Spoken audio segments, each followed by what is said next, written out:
The following is an interview with the president of Russia, Vladimir Putin, shot February 6, 2024 at about 7 p.m. in the building behind us, which is, of course, the Kremlin. The interview, as you will see if you watch it, is primarily about the war in progress, the war in Ukraine, how it started, what's happening, and most pressingly, how it might end. One note before you watch. At the beginning of the interview, we asked the most obvious question, which is, why did you do this? Did you feel a threat, an imminent physical threat? And that's your justification. And the answer we got shocked us. Putin went on for a very long time, probably half an hour, about the history of Russia going back to the 8th century.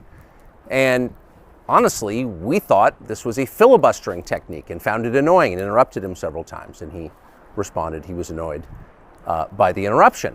But we concluded in the end, for what it's worth, that it was not a filibustering technique. There was no time limit on the interview. We ended it after more than 2 hours.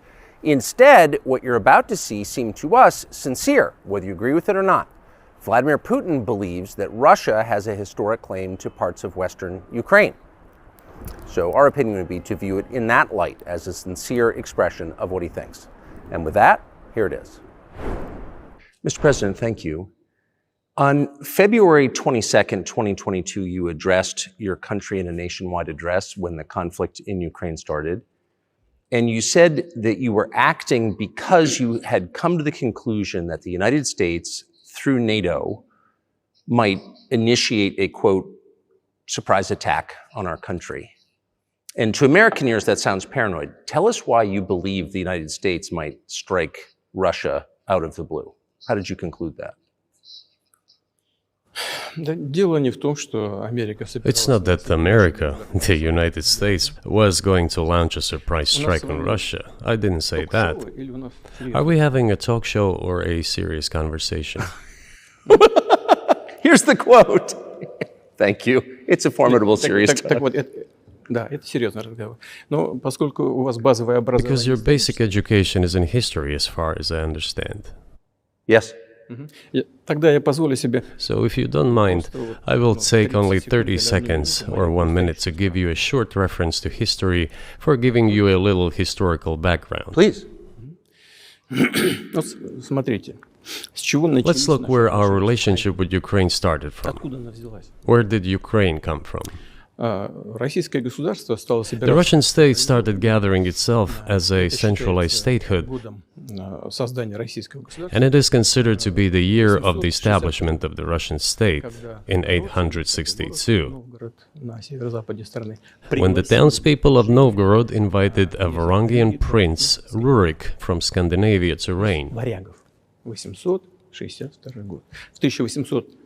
In 1862, Russia celebrated the 1000th anniversary of its statehood. And in Novgorod, there is a memorial dedicated to the 1000th anniversary of the country. In 882, Rurik's successor, Prince Oleg, who was actually playing the role of regent at Rurik's younger son, because Rurik had died by that time, came to Kiev.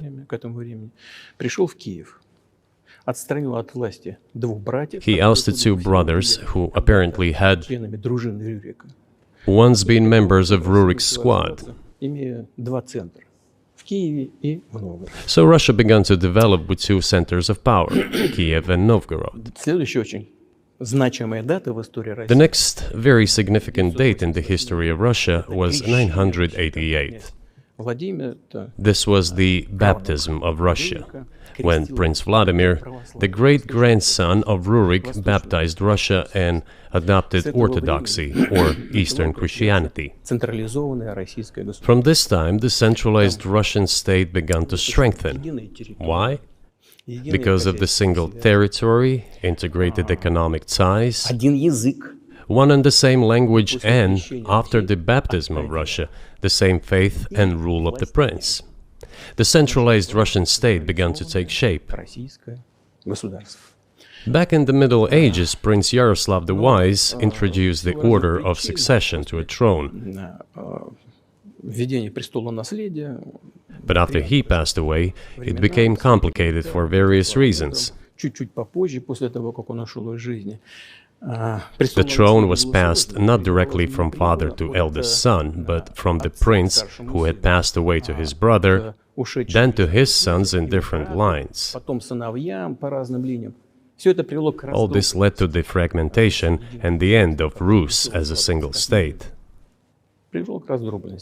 There was nothing special about it. The same was happening then in Europe.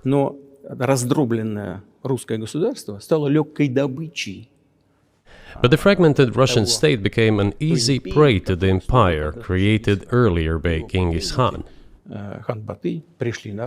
His successors, namely Batu Khan, came to Rus, plundered and ruined nearly all the cities.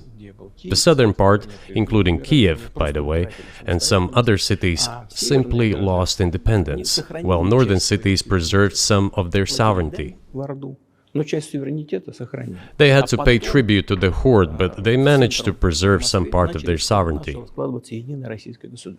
And then a unified Russian state began to take shape with its center in Moscow. The southern part of Russian lands, including Kiev, began to gradually gravitate towards another magnet, the center that was emerging in Europe. This was the Grand Duchy of Lithuania. It was even called the Lithuanian-Russian Duchy, because Russians were a significant part of this population. They spoke the old Russian language and were Orthodox. But then there was a unification, the union of the Grand Duchy of Lithuania and the Kingdom of Poland. A few years later, another union was signed, but this time already in the religious sphere. Some of the Orthodox priests became subordinate to the Pope. Thus, these lands became part of the Polish-Lithuanian state.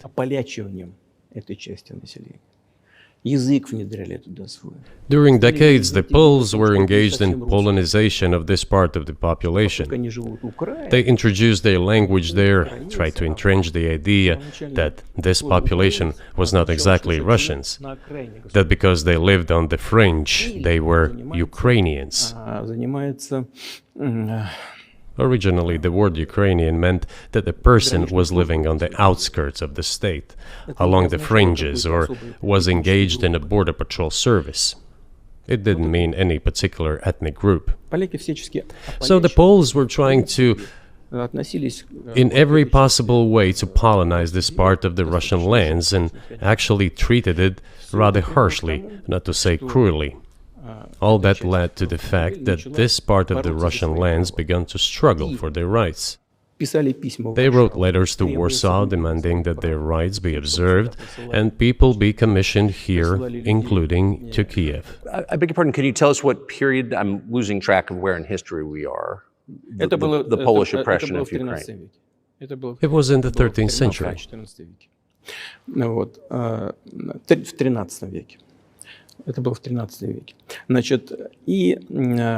Now I will tell you what happened later and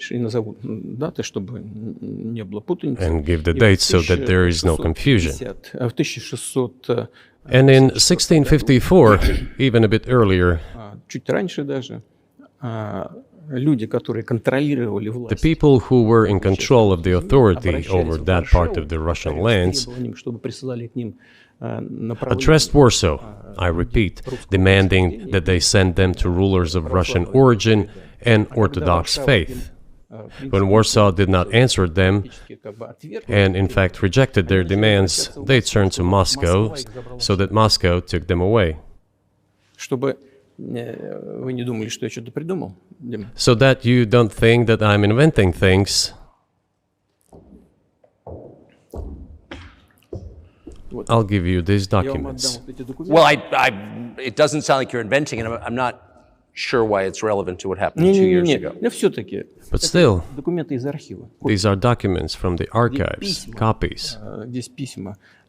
Here are the letters from Bogdan Khmelnytsky, the man who then controlled the power in this part of the Russian lands that is now called Ukraine. He wrote to Warsaw demanding that their rights be upheld, and after being refused, he began to write letters to Moscow, asking to take them under the strong hand of the Moscow Tsar. There are copies of these documents. I will leave them for your good memory. There is a translation into Russian. You can translate it into English later. Russia would not agree to admit them straight away, assuming that the war with Poland would start.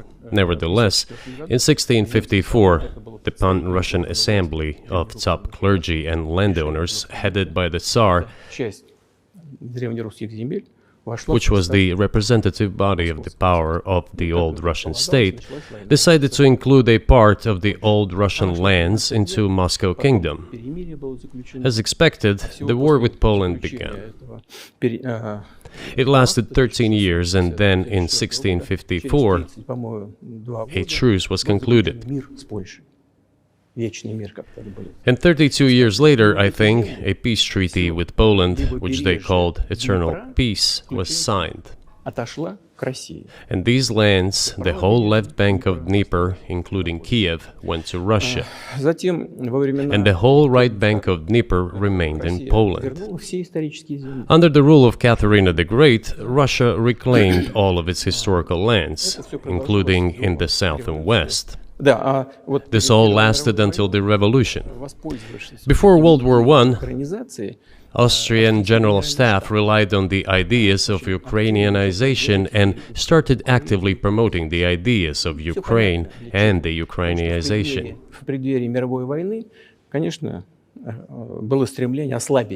Their motive was obvious. Just before World War I, they wanted to weaken the potential enemy and secure themselves favorable conditions in the border area.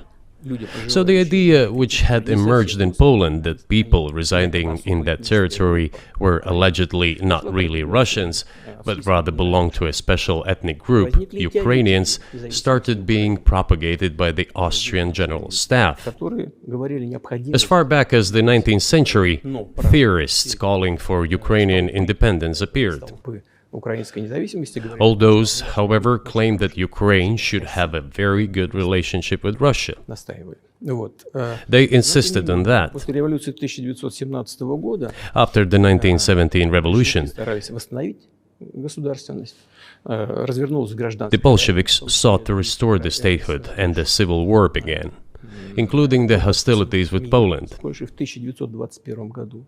In 1921, peace with Poland was proclaimed, and under that treaty, the right bank of Dnieper River once again was given back to Poland.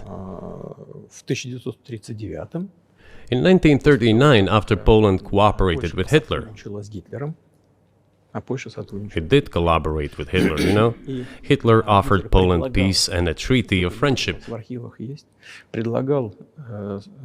an alliance demanding in return that Poland give back to Germany the so-called Danzig corridor, which connected the bulk of Germany with East Prussia and Königsberg.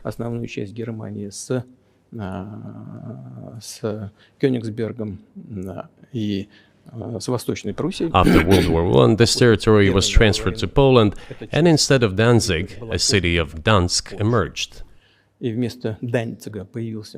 Hitler asked them to give it amicably, but they refused. Of course. Still, they collaborated with Hitler and engaged together in the partitioning of Czechoslovakia. But may I ask you, you're making the case that Ukraine, certainly parts of Ukraine, Eastern Ukraine, is in effect Russia, has been for hundreds of years. Why wouldn't you just take it when you became president 24 years ago? You have nuclear weapons, they don't. If it's actually your land, why did you wait so long? Sure. I'll tell you. I'm coming to that. This briefing is coming to an end. It might be boring, but it explains many things. You just don't know how it's relevant. Good. Good. I'm so gratified that you appreciate that. Thank you. So, before World War II, Poland collaborated with Hitler, and although it did not yield to Hitler's demands, it still participated in the partitioning of Czechoslovakia together with Hitler, as the Poles had not given the Danzig corridor to Germany and went too far, pushing Hitler to start World War II by attacking them. Why was it Poland against whom the war started on 1st September 1939? Poland turned out to be uncompromising, and Hitler had nothing to do but start implementing his plans with Poland. By the way, the USSR, I have read some archive documents, behaved very honestly. It asked Poland's permission to transit its troops through the Polish territory to help Czechoslovakia. But the then Polish foreign minister said that if the Soviet planes flew over Poland, they would be downed over the territory of Poland. But that doesn't matter. What matters is that the war began, and Poland fell prey to the policies it had pursued against Czechoslovakia, as under the well-known Molotov-Ribbentrop Pact. Part of the territory, including western Ukraine, was to be given to Russia. Thus, Russia, which was then named the USSR, regained its historical lands. After the victory in the Great Patriotic War, as we call World War II, all those territories were ultimately enshrined as belonging to Russia, to the USSR. As for Poland, it received, apparently in compensation, the lands which had originally been German. The eastern parts of Germany, these are now western lands of Poland. Of course, Poland regained access to the Baltic Sea and Danzig, which was once again given its Polish name. So this was how this situation developed. In 1922, when the USSR was being established, the Bolsheviks started building the USSR and established the Soviet Ukraine, which had never existed before. Right.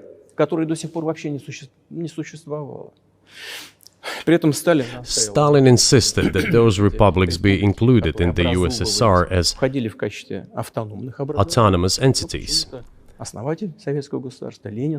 For some inexplicable reason, Lenin, the founder of the Soviet state, insisted that they be entitled to withdraw from the USSR.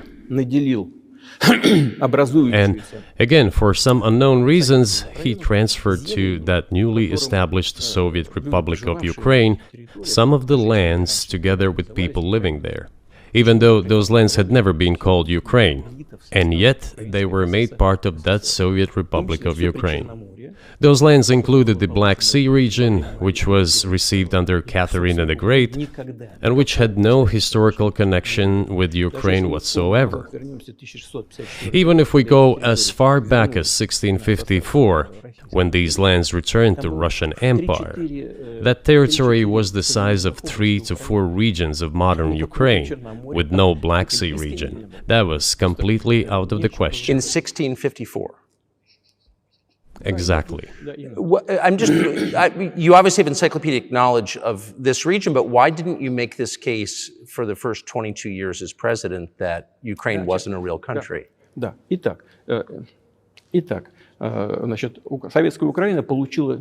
The Soviet Union was given a great deal of territory that had never belonged to it, including the Black Sea region. At some point, when Russia received them as an outcome of the Russo-Turkish Wars, they were called New Russia or Novorossiya. But that does not matter. What matters is that Lenin, the founder of the Soviet state, established Ukraine that way. For decades, the Ukrainian Soviet Republic developed as part of the USSR. And for unknown reasons, again, the Bolsheviks were engaged in Ukrainianization. It was not merely because the Soviet leadership was composed to a great extent of those originating from Ukraine. Rather, it was explained by the general policy of indigenization pursued by the Soviet Union. Same things were done in other Soviet republics. This involved promoting national languages and national cultures, which is not a bad in principle. That is how the Soviet Ukraine was created. After the World War II, Ukraine received, in addition to the lands that had belonged to Poland before the war, part of the lands that had previously belonged to Hungary and Romania.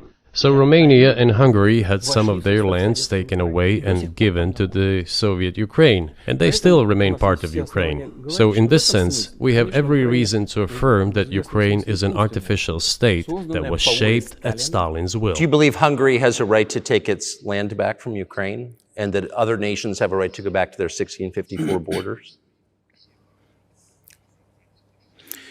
I'm not sure whether they should go back to the 1654 borders. But given Stalin's time, so-called Stalin's regime, which, as many claim, saw numerous violations of human rights and violations of the rights of other states, конечно, вполне можно, если не говорить о том, что они имеют на это право. One may say that they could claim back those lands of theirs while having no right to do that. It is at least understandable. Have you told Viktor Orban that he can have part of Ukraine? Никогда не говорил. Never. I have never told him, not a single time. У нас с ним даже на этот счет не было никаких разговоров. We have not even had any conversation on that, but I actually know for sure that Hungarians who live there Они, конечно, хотят вернуться на свою историю. wanted to get back to their historical land. Интересную историю, отвлекусь. Moreover, I would like to share a very interesting story with you. I digress, it's a personal one. Somewhere in the early 80s, I went on a road trip in a car from then Leningrad across the Soviet Union through Kiev.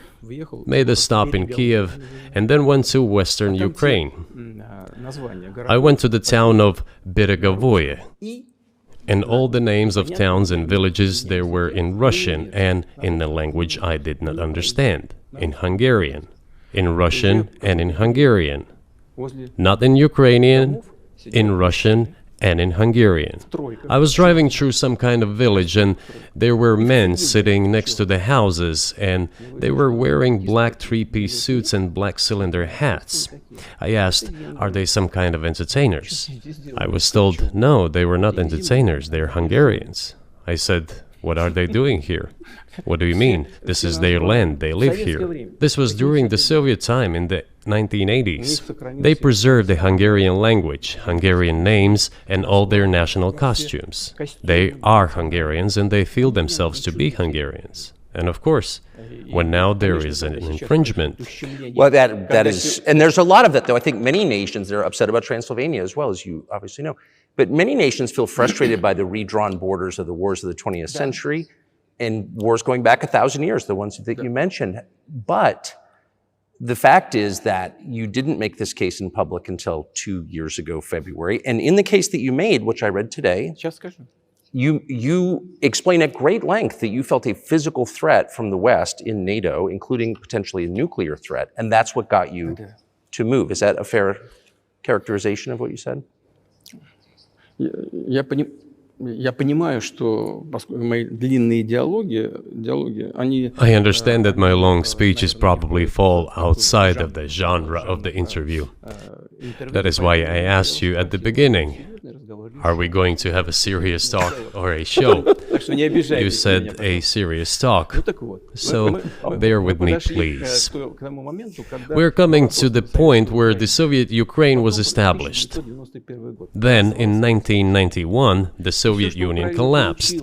And everything that Russia had generously bestowed on Ukraine was dragged away by the latter. I'm coming to a very important point of today's agenda. Thank you. After all, the collapse of the Soviet Union was effectively initiated by the Russian leadership. I do not understand what the Russian leadership was guided by at the time, but I suspect there were several reasons to think everything would be fine.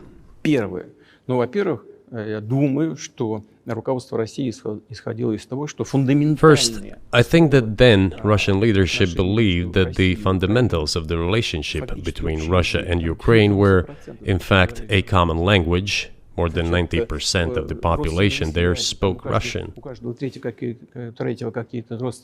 Family ties. Every third person there had some kind of family or friendship ties. Common culture, common history, Finally, common faith, coexistence with a single state for centuries, and deeply interconnected economies. All of these were so fundamental.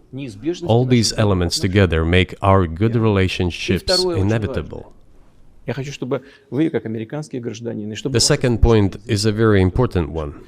I want you, as an American citizen, and your viewers to hear about this as well. The former Russian leadership assumed that the Soviet Union had ceased to exist, and therefore there were no longer any ideological dividing lines. Russia even agreed voluntarily and proactively to the collapse of the Soviet Union, and believed that this would be understood by the so-called civilized West as an invitation for cooperation and association. That is what Russia was expecting, both from the United States and the so-called collective West as a whole.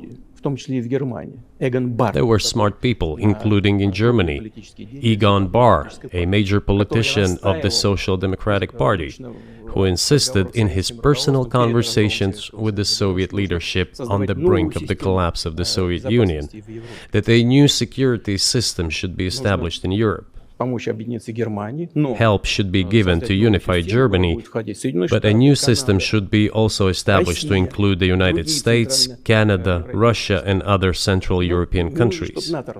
Yes. But NATO needs not to expand. That's what he said. If NATO expands, everything would be just the same as during the Cold War, only closer to Russia's borders. That's all. He was a wise old man, but no one listened to him. In fact, he got angry once. If, he said, you don't listen to me, I'm never setting my foot in Moscow once again. Everything happened just as he had said. Well, of course, it did come true, and you've mentioned this many times. I think it's a fair point, and many in America thought that relations between Russia and the United States would be fine with the collapse of the Soviet Union and the end of the Cold War, that the opposite happened. But you've never explained why you think that happened, except to say that the West fears a strong Russia, but we have a strong China the West does not seem very afraid of. What about Russia, do you think, convinced policymakers they had to take it down?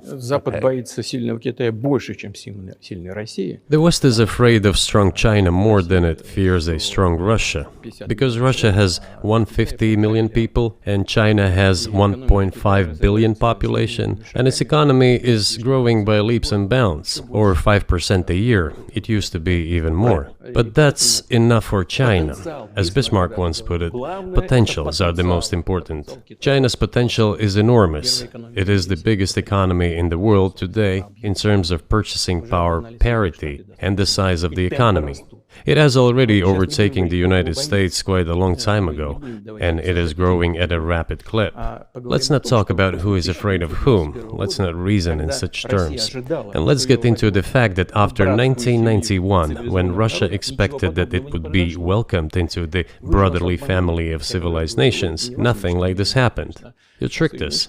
I don't mean you personally when I say you. Of course, I'm talking about the United States. The promise was that NATO would not expand eastward, but it happened 5 times. There were 5 waves of expansion. We tolerated all that. We were trying to persuade them. We were saying, please don't. We are as bourgeois now as you are. We are market economy and there is no communist party power.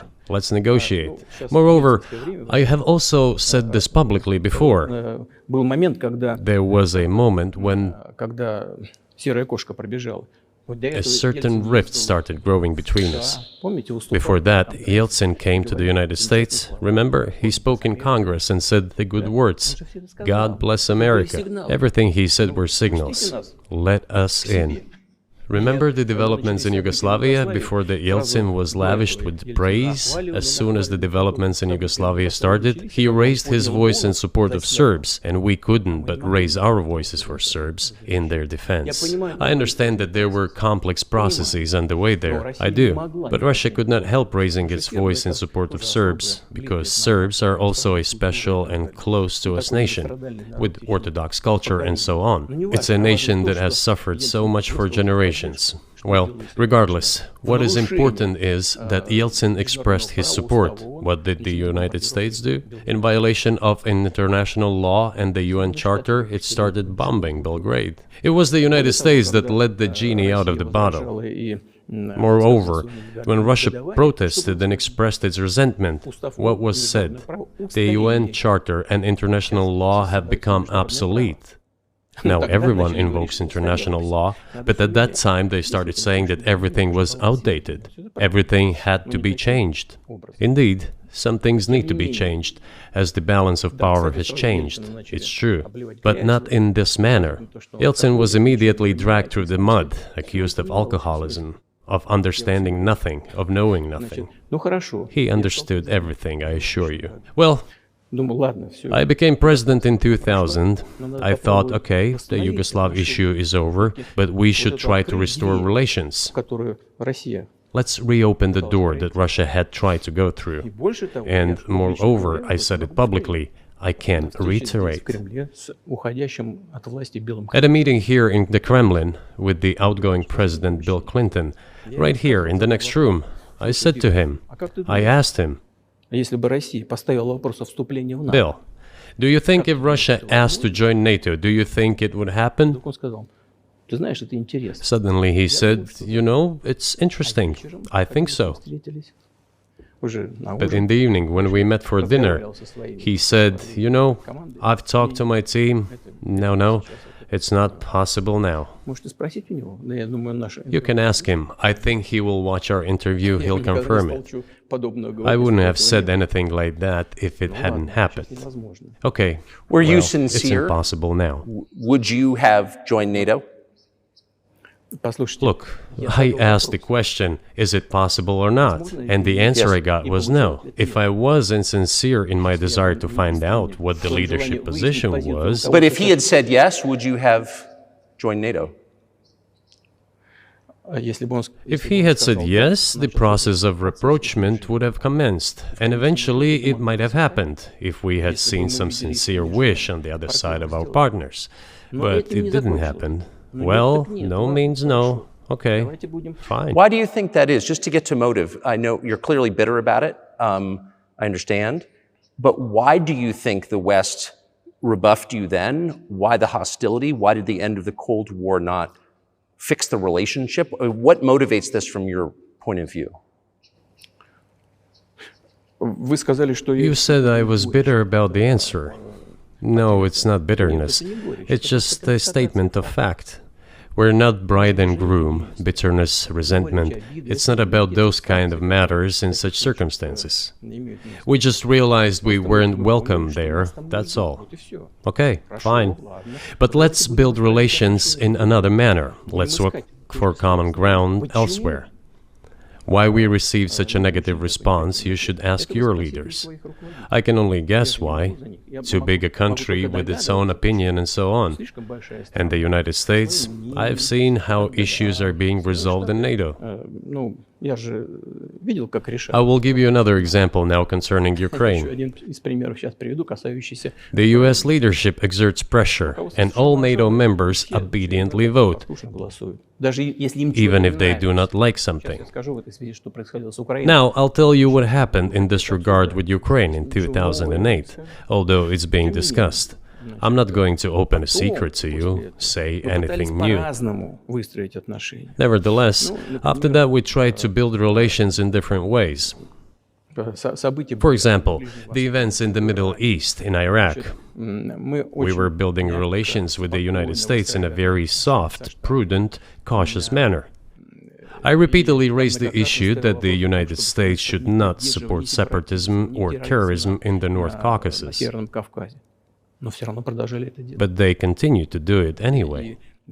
and political support, information support, financial support, even military support came from the United States and its satellites for terrorist groups in the Caucasus. I once raised this issue with my colleague, also the President of the United States. He says, "It's impossible. Do you have proof?" I said, "Yes." I was prepared for this conversation, and I gave him that proof. He looked at it, and you know what he said? "I apologize, but that's what happened." I'll quote. He says, "Well, I'm gonna kick their ass." We waited and waited for some response. There was no reply. I said to the FSB director, "Write to the CIA, what is the result of the conversation with President?" He wrote once, twice, and then we got a reply. We have the answer in the archive. The CIA replied, "We have been working with the opposition in Russia. We believe that this is the right thing to do, and we will keep on doing it." Just ridiculous. Well, okay. We realized that it was out of the question. Forces in opposition to you. So you're saying the CIA is trying to overthrow your government? Ну, конечно, имелось в виду в данном случае. Of course, they meant in that particular case the separatists, the terrorists who fought with us in the Caucasus. That's who they called the opposition. Это вот второй момент. This is the second point. The third moment is a very important one. Is the moment when the US missile defense system was created. Начало. The beginning. И мы долго уговаривали. We persuaded for a long time not to do it in the United States. Меня пригласили в Moreover, отец Буша.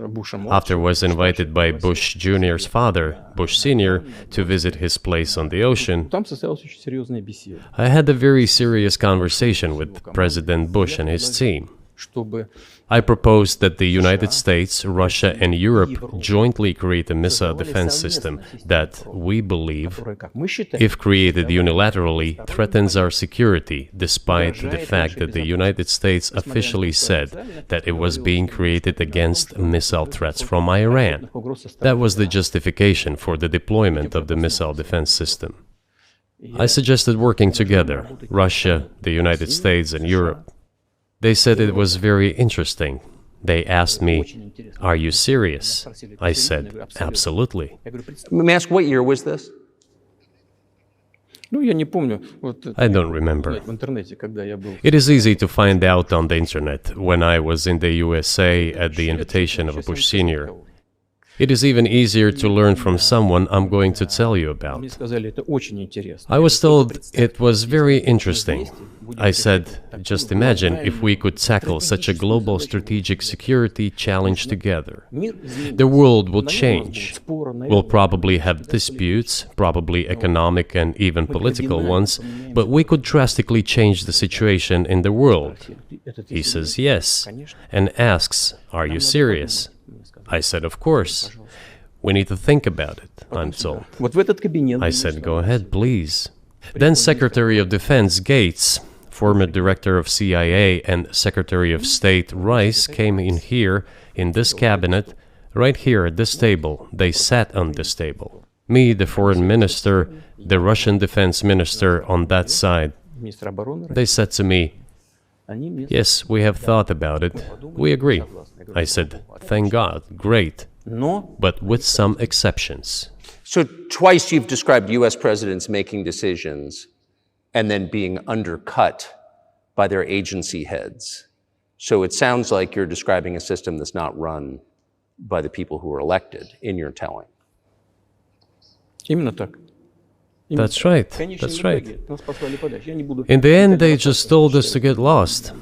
I'm not going to tell you the details because I think it's incorrect. After all, it was confidential Наше предложение conversation. было отклонено. But our proposal was declined. That's a Да, fact. именно тогда я сказал. It was right then when I said, "Look, but then we will be forced to take countermeasures. Будем создавать такие, We will да. create such strike systems that will certainly overcome missile defense Ответ systems." был такой. Мы The answer против was, вас, а вы "We are not делаете, doing что this хотите. against you, and you do what you want," Против нас, не против assuming that it is not against us, not against the United States. гиперзвуковые системы. I said, "Okay." Very well. That's the way it went. And we created hypersonic systems with intercontinental range, and we continue to develop them.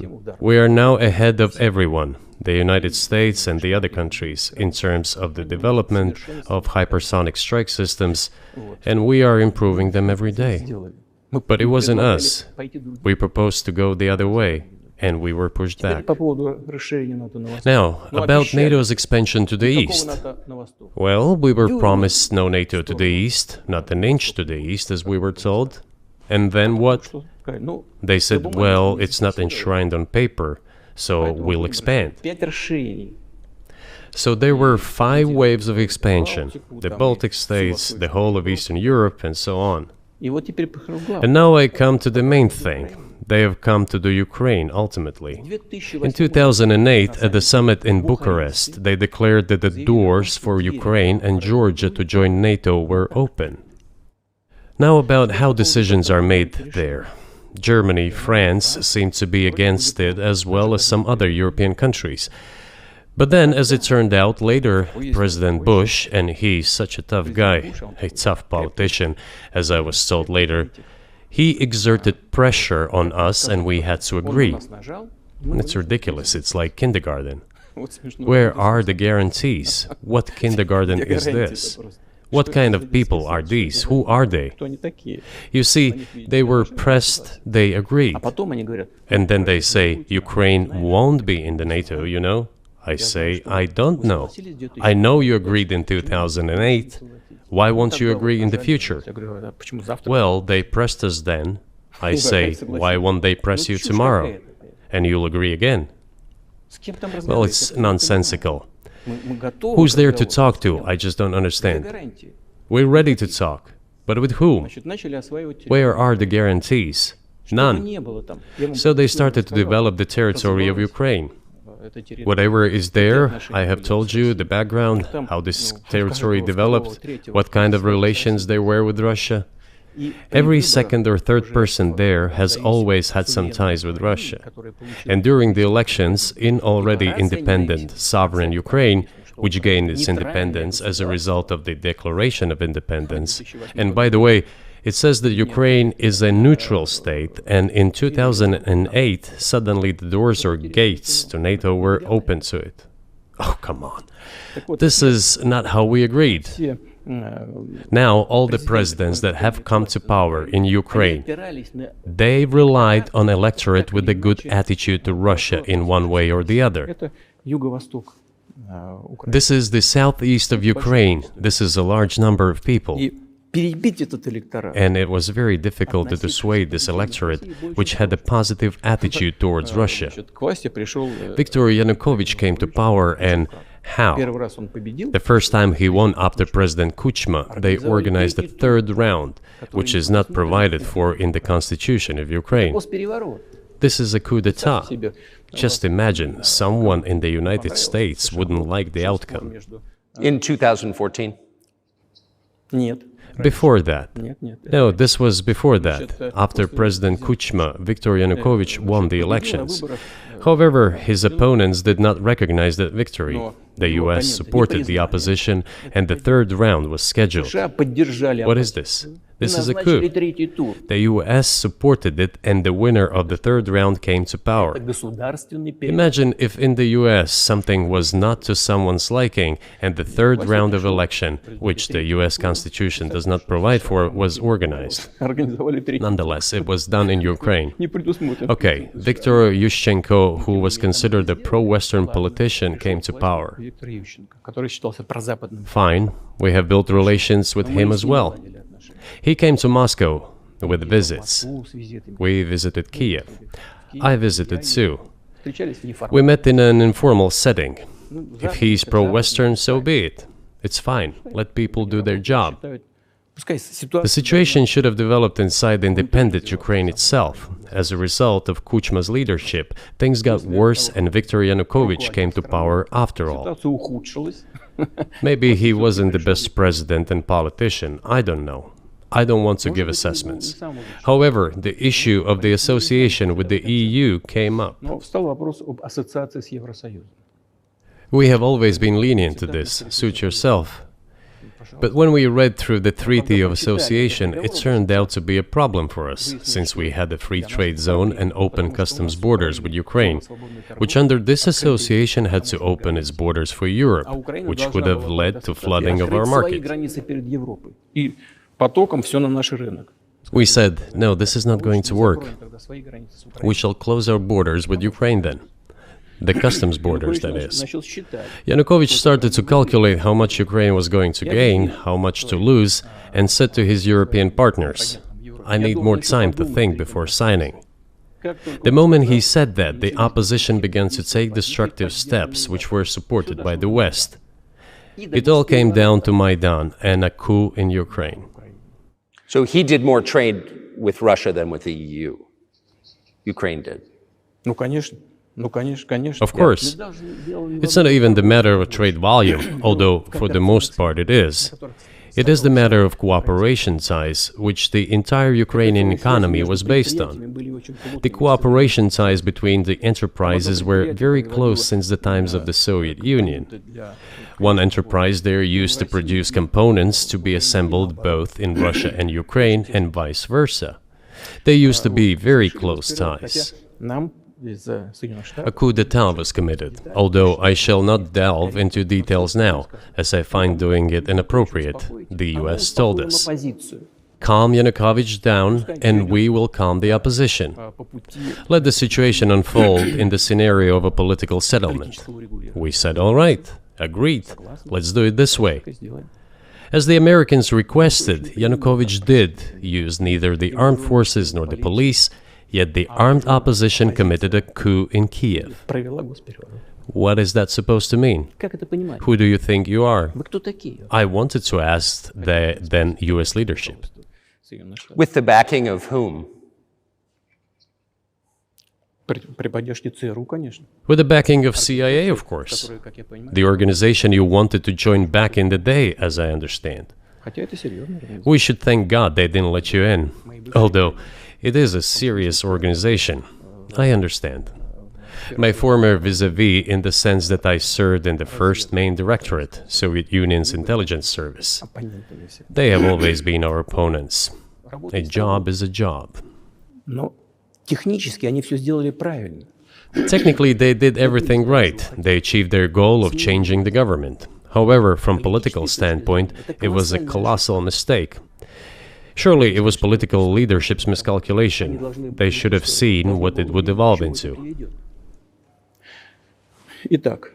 So, in 2008, the doors of NATO were opened for Ukraine.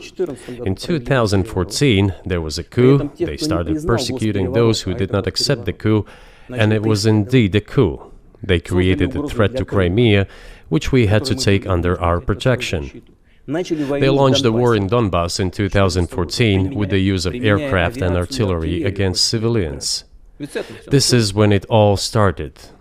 There is a video of aircraft attacking Donetsk from above. They launched a large-scale military operation, then another one. When they failed, they started to prepare the next one. All this against the background of military development of this territory and opening of NATO's doors. How could we not express concern over what was happening? From our side, this would have been a culpable negligence. That's what it would have been. It's just that the US political leadership pushed us to the line we could not cross, because doing so could have ruined Russia itself. Besides, we could not leave our brothers in faith, in fact, a part of Russian people, in the face of this war machine. But that was 8 years before the current conflict started. So what was the trigger for you? What was the moment where you decided you had to do this?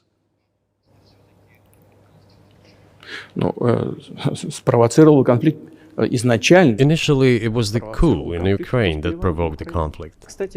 By the way, back then the representatives of 3 European countries, Germany, Poland and France, arrived.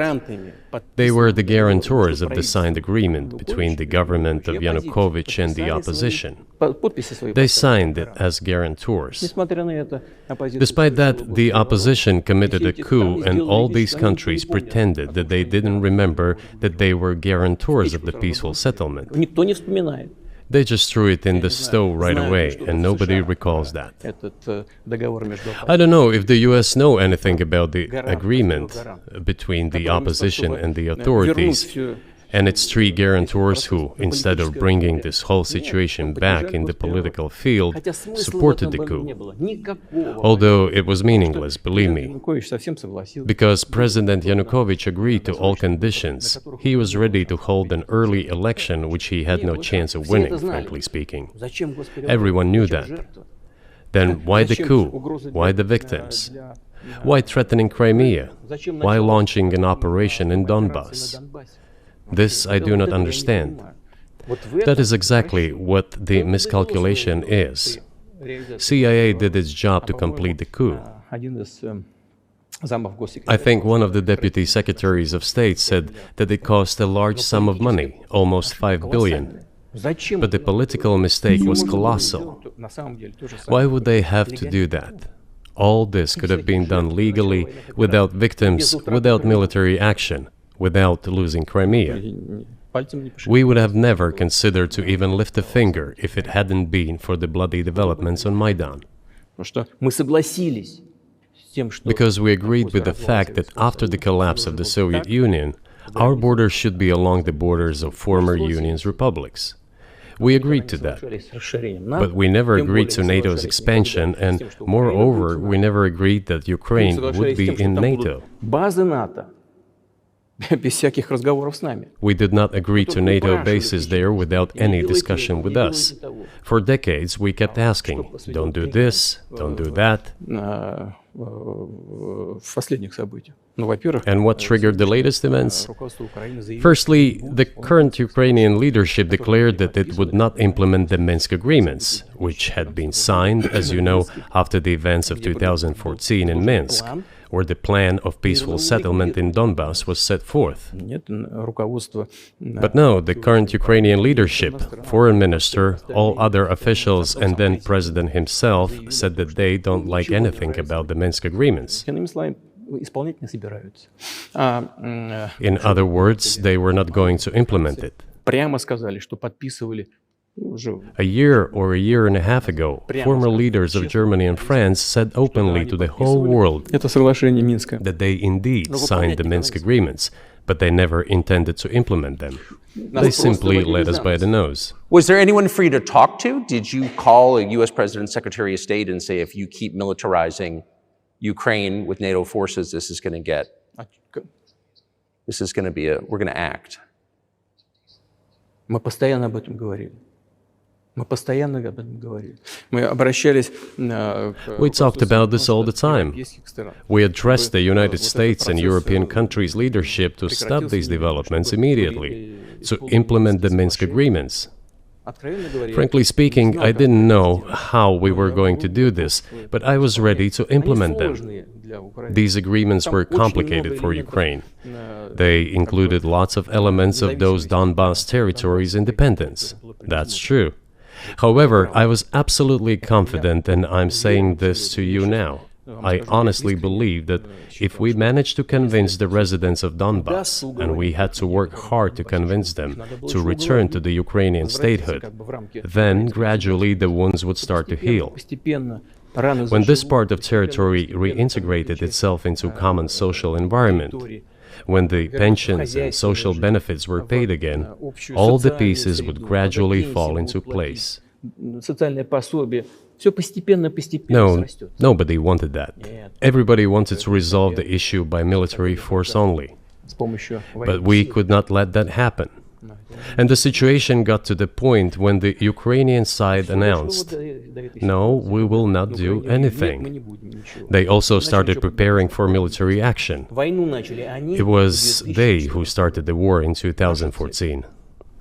Our goal is to stop this Мы не war. начинали ее. And we did not start this war in 2022. This is an attempt to stop it. Do you think you've stopped it now?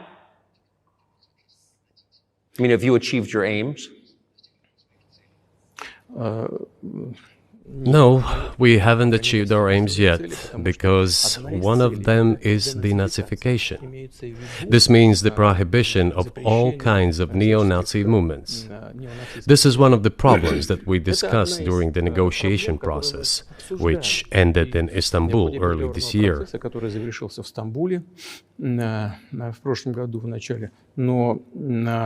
And it was not our initiative, because we were told by the Europeans, in particular, that it was necessary to create conditions for the final signing of the documents. My counterparts in France and Germany said,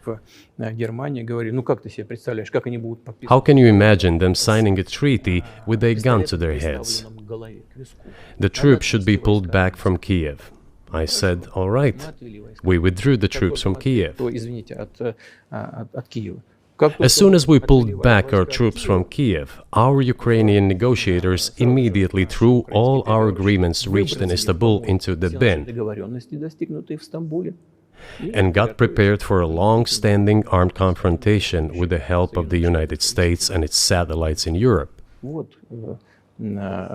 That is how the situation has developed, and that is how it looks now. But what is, pardon my ignorance, what is denazification? What would that mean? What is... Да, вот я как раз хочу сейчас об этом сказать. Это очень важный вопрос. Денацификация. That is what I want to talk about right now.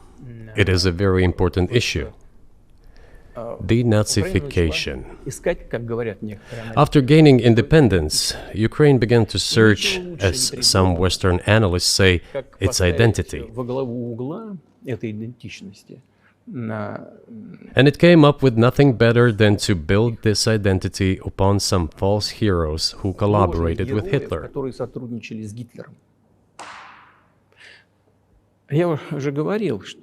I have already said that in the early 19th century, when the theorists of independence and sovereignty of Ukraine appeared, they assumed that an independent Ukraine should have very good relations with Russia. But due to the historical development, those territories were part of the Polish-Lithuanian Commonwealth. Poland, where Ukrainians were persecuted and treated quite brutally, as well as were subject to cruel behavior. There were also attempts to destroy their identity. All this remained in the memory of the people. When World War II broke out, part of this extremely nationalist elite collaborated with Hitler, believing that he would bring them freedom. The German troops, even the SS troops, made Hitler's collaborators do the dirtiest work of exterminating the Polish and Jewish population. Hence this brutal massacre of the Polish and Jewish population, as well as the Russian population too.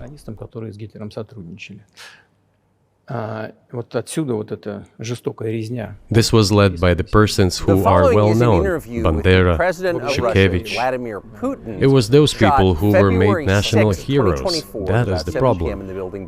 And we are constantly told that nationalism and neo-Nazism exist in other countries as well. Yes, they are seedlings, but we uproot them, and other countries fight against them. But Ukraine is not the case. These people have been made into national heroes in Ukraine. Monuments to those people have been erected. They are displayed on flags. Their names are shouted by crowds that walk with torches, as it was in Nazi Germany.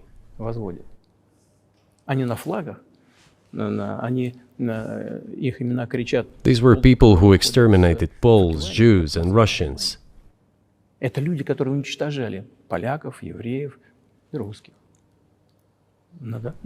is necessary to stop this practice and prevent the dissemination of this concept. I say that Ukrainians are part of the one Russian people. They say, no, we are a separate people. Okay, fine. If they consider themselves a separate people, they have the right to do so, but not on the basis of Nazism, the Nazi ideology. Would you be satisfied with the territory that you have now? Нет, сейчас закончим. Вы же задали вопрос по неонацизму. и денацификации. I will finish answering the question. You just asked a question about neo-Nazism and denazification. Замалчивается на Западе. Look, the president of Ukraine visited Canada. This story is well known, but being silenced in the Western countries. Спикер парламента. The Canadian Parliament introduced a man who, as the Speaker of the Parliament said, fought against the Russians during the World War II. Well, who fought against the Russians during the World War II? Hitler and his accomplices. It turned out that this man served in the SS troops. He personally killed Russians, Poles, and Jews. The SS troops consisted of Ukrainian nationalists who did this dirty work. The president of Ukraine stood up with the entire Parliament of Canada and applauded this man. How can this be imagined? The president of Ukraine himself, by the way, is a Jew by nationality. Really, my question is, what do you do about it? I mean, Hitler's been dead for 80 years. Nazi Germany no longer exists. And so, true. And so, I think what you're saying is you want to extinguish or at least control Ukrainian nationalism. But how? How do you do that? Вот послушайте меня. Ваш вопрос очень тонкий. Listen to me. Your question is very subtle, Скажу, как я думаю. and I can tell you what I think. Do not take offense. Of course. Он, казалось бы, тонкий, он очень противный, этот вопрос. This question appears to be subtle. It is quite pesky. Значит, You say Hitler has been dead for so many years, люди, которые 80 years. уничтожали But his example lives on. People who exterminated Jews, Russians, and Poles are alive. And the president, the current president of today's Ukraine, applauds him in the Canadian Parliament, gives a standing ovation. Can we say that we have completely uprooted this ideology if what we see is happening today? That is what denazification is in our understanding. We have to get rid of those people who maintain this concept and support this practice and try to preserve it. That is what denazification is. That is what we mean. Right. My question was a little more specific. It was, of course, not a defense of Nazis, neo or otherwise. It was a practical question. You don't control the entire country. You don't control Kiev. You don't seem like you want to. So how do you eliminate a culture or an ideology or feelings or a view of history in a country that you don't control? What do you do about that? А вы знаете, как вам не покажется странным, в ходе переговоров в Стамбуле... You know, as strange as it may seem to you, during the negotiations in Istanbul, we did agree that we have it all in writing. Neo-Nazism would not be cultivated in Ukraine, including that it would be prohibited at the legislative level. Mr. Carlson, we agreed on that. This, it turns out, can be done during the negotiation process. And there's nothing humiliating for Ukraine as a modern civilized state. Is any state allowed to promote Nazism? It is not, is it? That is it. Ведь нет, правда? Will there be talks, and why haven't there been talks about resolving the conflict in Ukraine? Peace talks. Они дошли до очень высокой стадии согласования позиций, сложно. They have been. They reached a very high stage of coordination of positions in a complex process, but still they were almost finalized.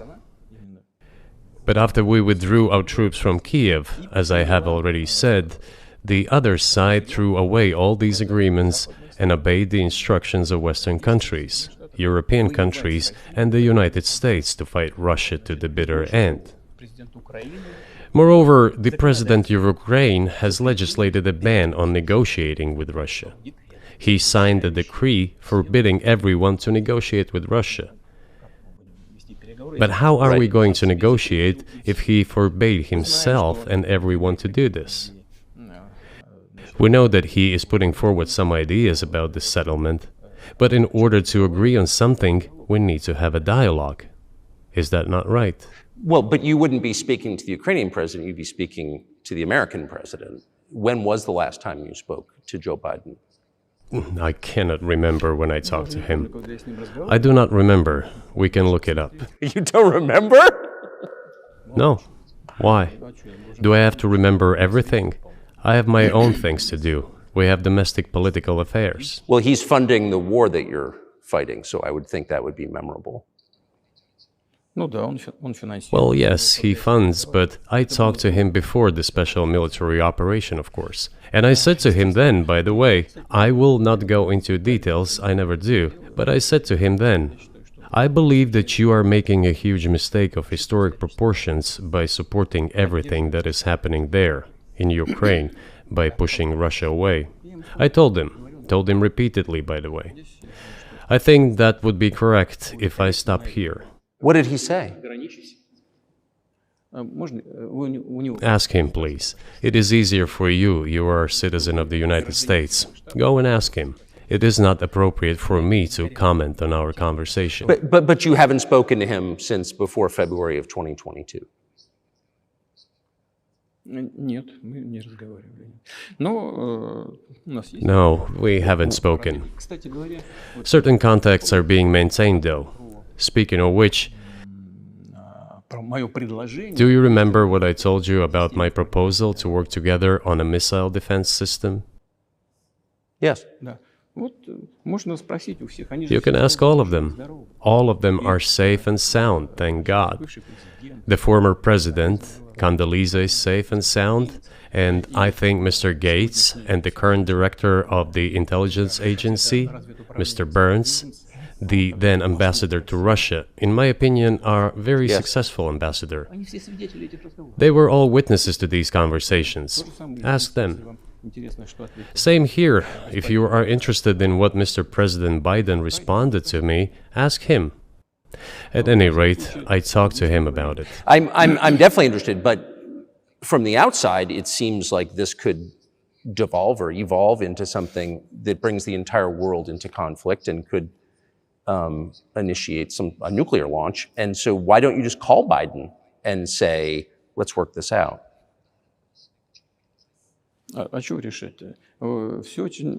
What's there to work out? It's very simple. I repeat. We have contacts through various agencies. I will tell you what we are saying on this matter and what we are conveying to the US leadership. If you really want to stop fighting, you need to stop supplying weapons. It will be over within a few weeks. That's it. And then we can agree on some terms. Before you do that, stop. What's easier? Why would I call him? What should I talk to him about? Or beg him for what? And what messages do you get back? You're going to deliver such and such weapons to Ukraine? Oh, I'm afraid, please don't. What is there to talk about? Do you think NATO is worried about this becoming a global war or a nuclear conflict? At least that's what they're talking about. And they're trying to intimidate their own population with an imaginary Russian threat. This is an obvious fact. And thinking people, not Philistines, but thinking people, analysts, those who are engaged in real politics, just smart people, understand perfectly well that this is a fake. They're trying to fuel the Russian threat. The threat I think you're referring to is a Russian invasion of Poland, Latvia, expansionist behavior. Can you imagine a scenario where you sent Russian troops to Poland?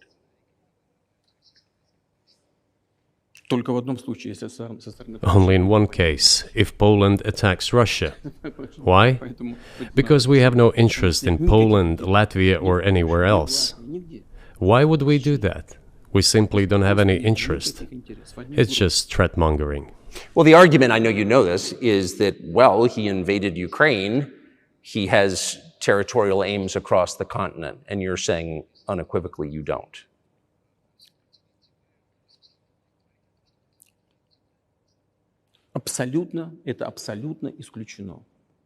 It is absolutely out of the question.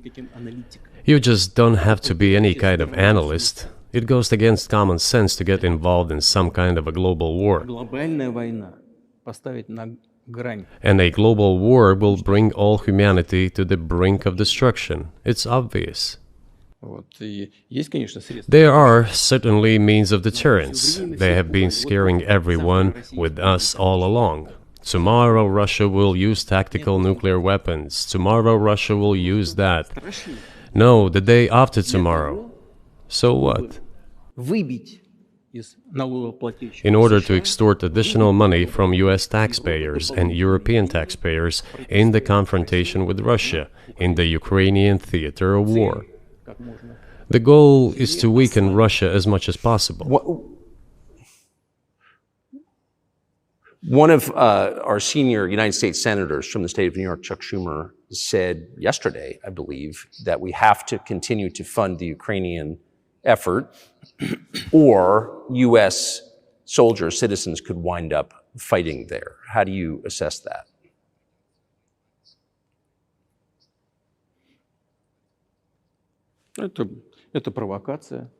This is a provocation, and a cheap provocation at that.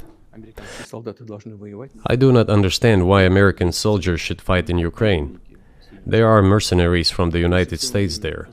The bigger number of mercenaries comes from Poland, with mercenaries from the United States in second place and mercenaries from Georgia in third place. Well, if somebody has the desire to send regular troops, that would certainly bring humanity to the brink of very serious global conflict. This is obvious. Do the United States need this? What for? Thousands of miles away from your national territory. Don't you have anything better to do? You have issues on the border, issues with migration, issues with the national debt, more than $33 trillion. You have nothing better to do, so you should fight in Ukraine? Wouldn't it be better to negotiate with Russia? Make an agreement, already understanding the situation that is developing today, realizing that Russia will fight for its interests to the end? And realizing this, actually return to common sense, start respecting our country and its interests, and look for certain solutions. It seems to me that this is much smarter and more rational. Who blew up Nord Stream? You for sure. I was busy that day. Nate, do you have I did not blow up Nord Stream. Thank you, though.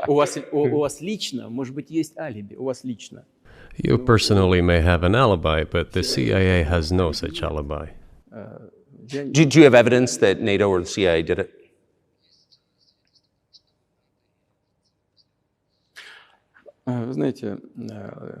You know, I won't get into details, but people always say in such cases, look for someone who is interested. But in this case, we should not only look for someone who is interested, but also for someone who has capabilities. Because there may be many people interested, but not all of them are capable of sinking to the bottom of the Baltic Sea and carrying out this explosion.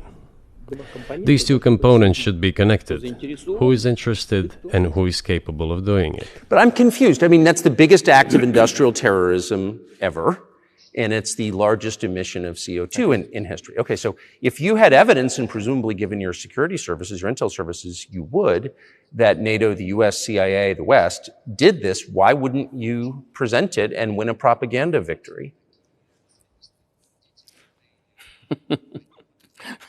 In the war of propaganda, it is very difficult to defeat the United States, because the United States controls all the world's media and many European media.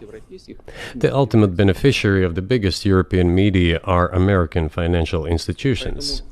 Don't you know that?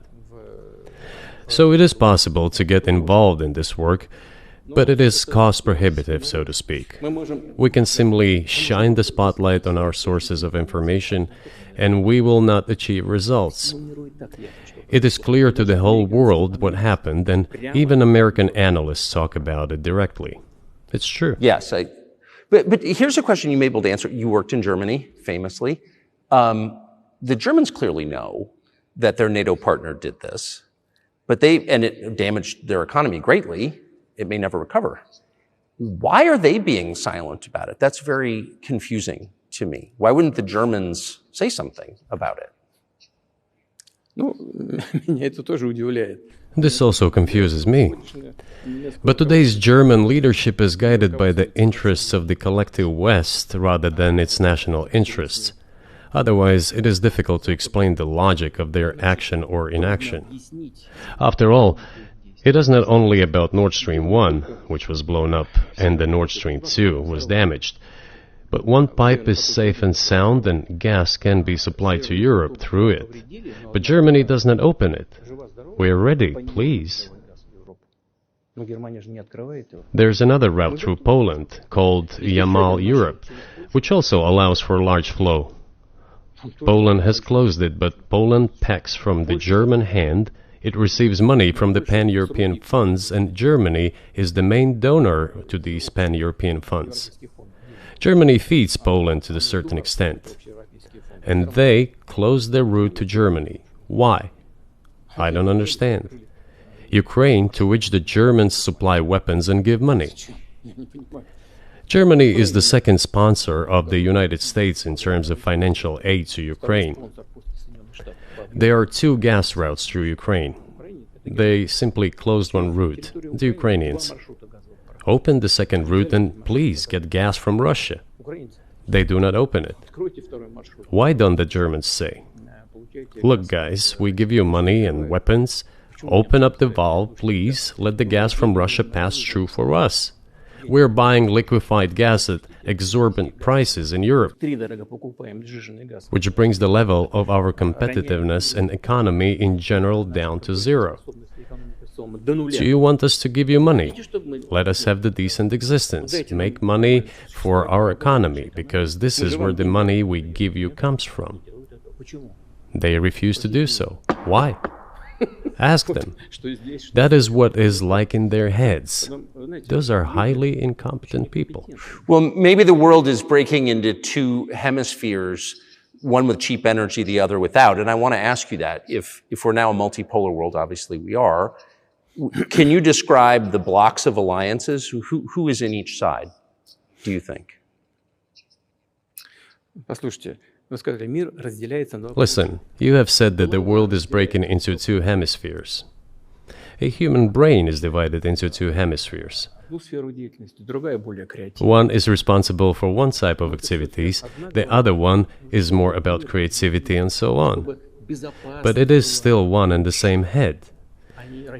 The world should be a single whole. Security should be shared rather than meant for the golden billion. That is the only scenario where the world could be stable, sustainable, and predictable. Until then, while the head is split in two parts, it is an illness, a serious adverse condition. It is a period of severe disease that the world is going through now. But I think that, thanks to honest journalism, this work is akin to work of the doctors. This could somehow be remedied. Well, let's just give one example, the US dollar, which has kind of united the world in a lot of ways, maybe not to your advantage, but certainly to ours. Is that going away as the reserve currency, the universally accepted currency? How have sanctions, do you think, changed the dollar's place in the world?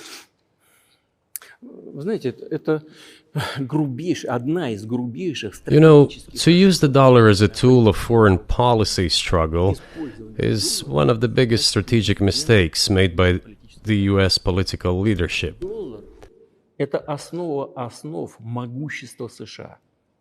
The dollar is the cornerstone of the United States power. I think everyone understands very well that no matter how many dollars are printed, they are quickly dispersed all over the world.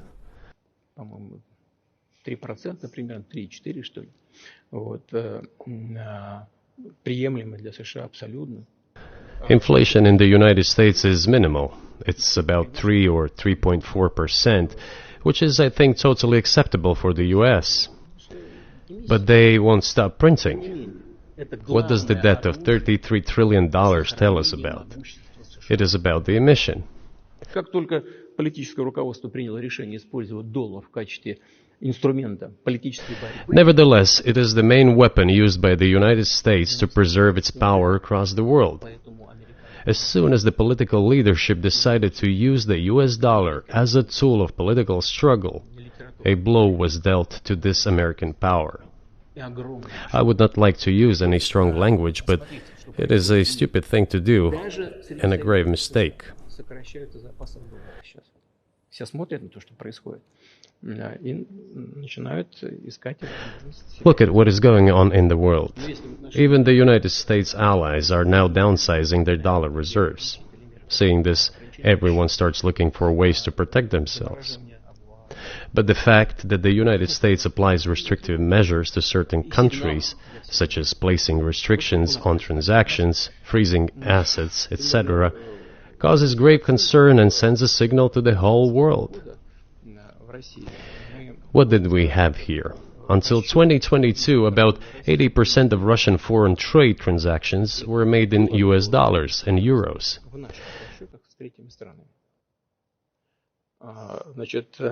US dollars accounted for approximately 50% of our transactions with third countries, while currently it is down to 13%. It wasn't us who banned the use of the US dollar.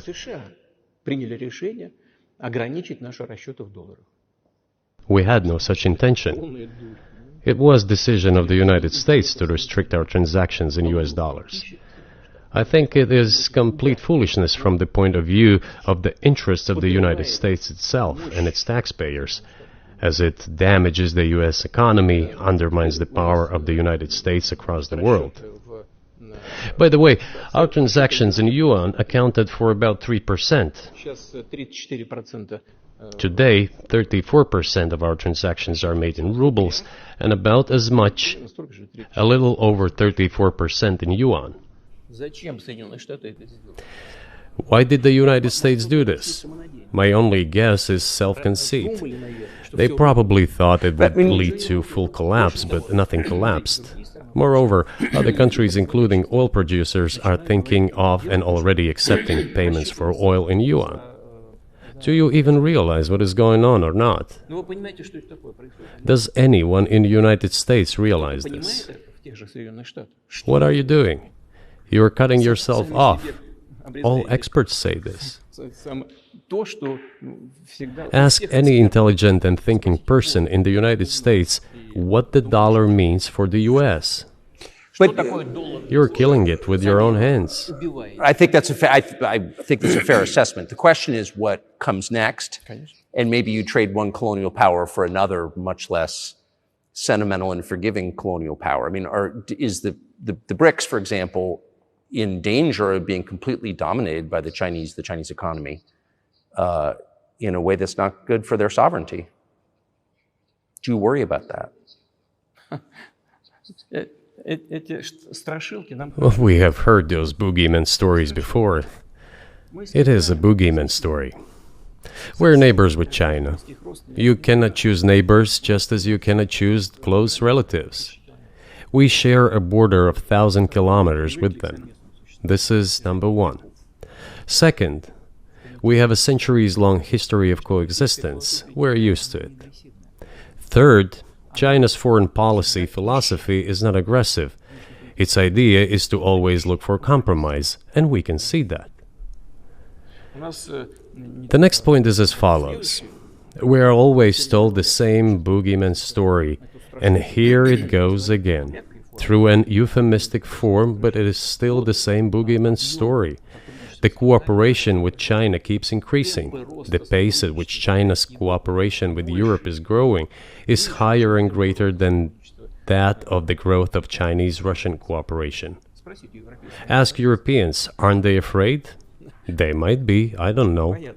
But they are still trying to access China's market at all costs, especially now that they are facing economic problems.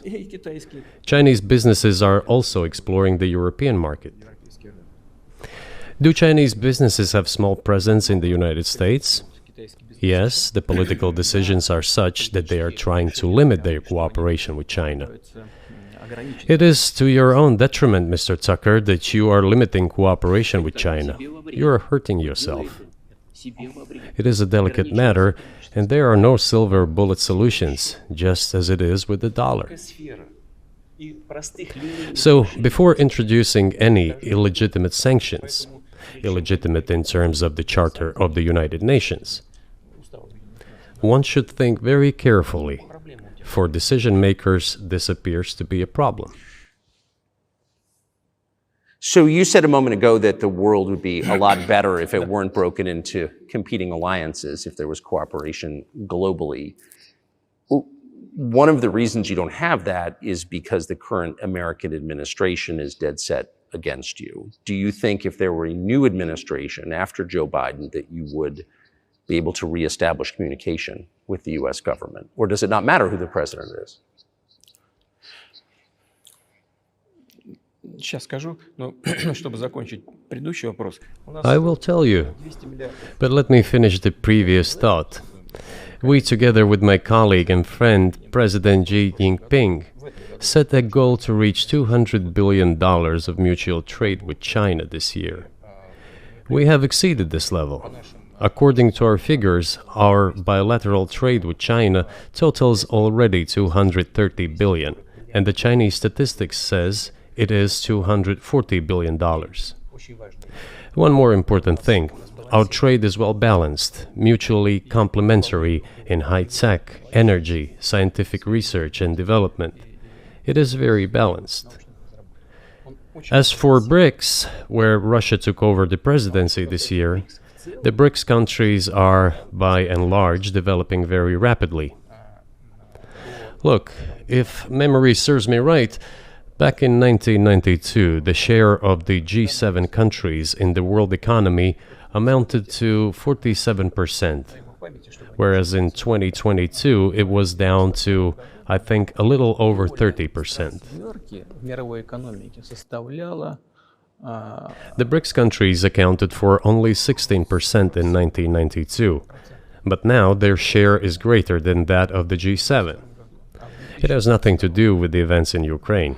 This is due to the trends of global development and world economy, as I mentioned just now. And this is inevitable.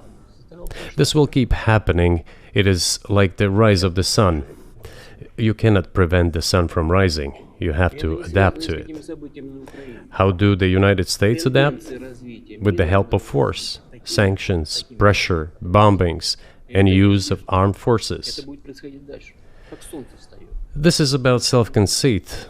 Your political establishment does not understand that the world is changing under objective circumstances. And in order to preserve your level, even if someone aspires, pardon me, to the level of dominance, you have to make the right decisions in a competent and timely manner. Such brutal actions, including with regard to Russia and, say, other countries, are counterproductive. This is an obvious fact. It has already become evident. You just asked me if another leader comes and changes something. It is not about the leader. It is not about the personality of a particular person. I had a very good relationship with, say, Bush. I know that in the United States, he was portrayed as some kind of a country boy who does not understand much. I assure you that this is not the case. I think he made a lot of mistakes with regard to Russia, too. I told you about 2008 and the decision in Bucharest to open the NATO's doors for Ukraine and so on. That happened during his presidency. He actually exercised pressure on the Europeans. But in general, on a personal human level, I had a very good relationship with him. He was no worse than any other American or Russian or European politician. I assure you, he understood what he was doing as well as others.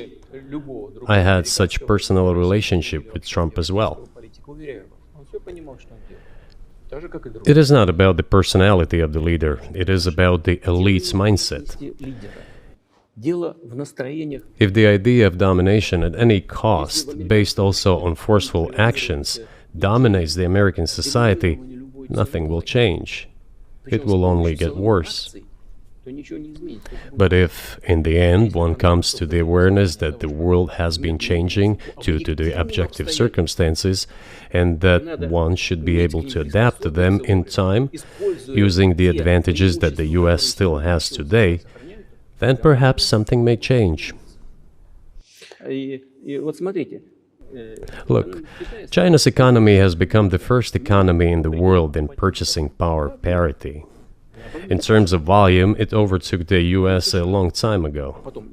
The USA comes second, then India, 1.5 billion people, and then Japan, with Russia in the fifth place. Russia was the first economy in Europe last year, despite all the sanctions and restrictions. Is it normal from your point of view? Sanctions, restrictions, impossibility of payments in dollars, being cut off from SWIFT services, sanctions against our ships carrying oil, sanctions against airplanes, sanctions in everything, everywhere. The largest number of sanctions in the world which are applied against Russia.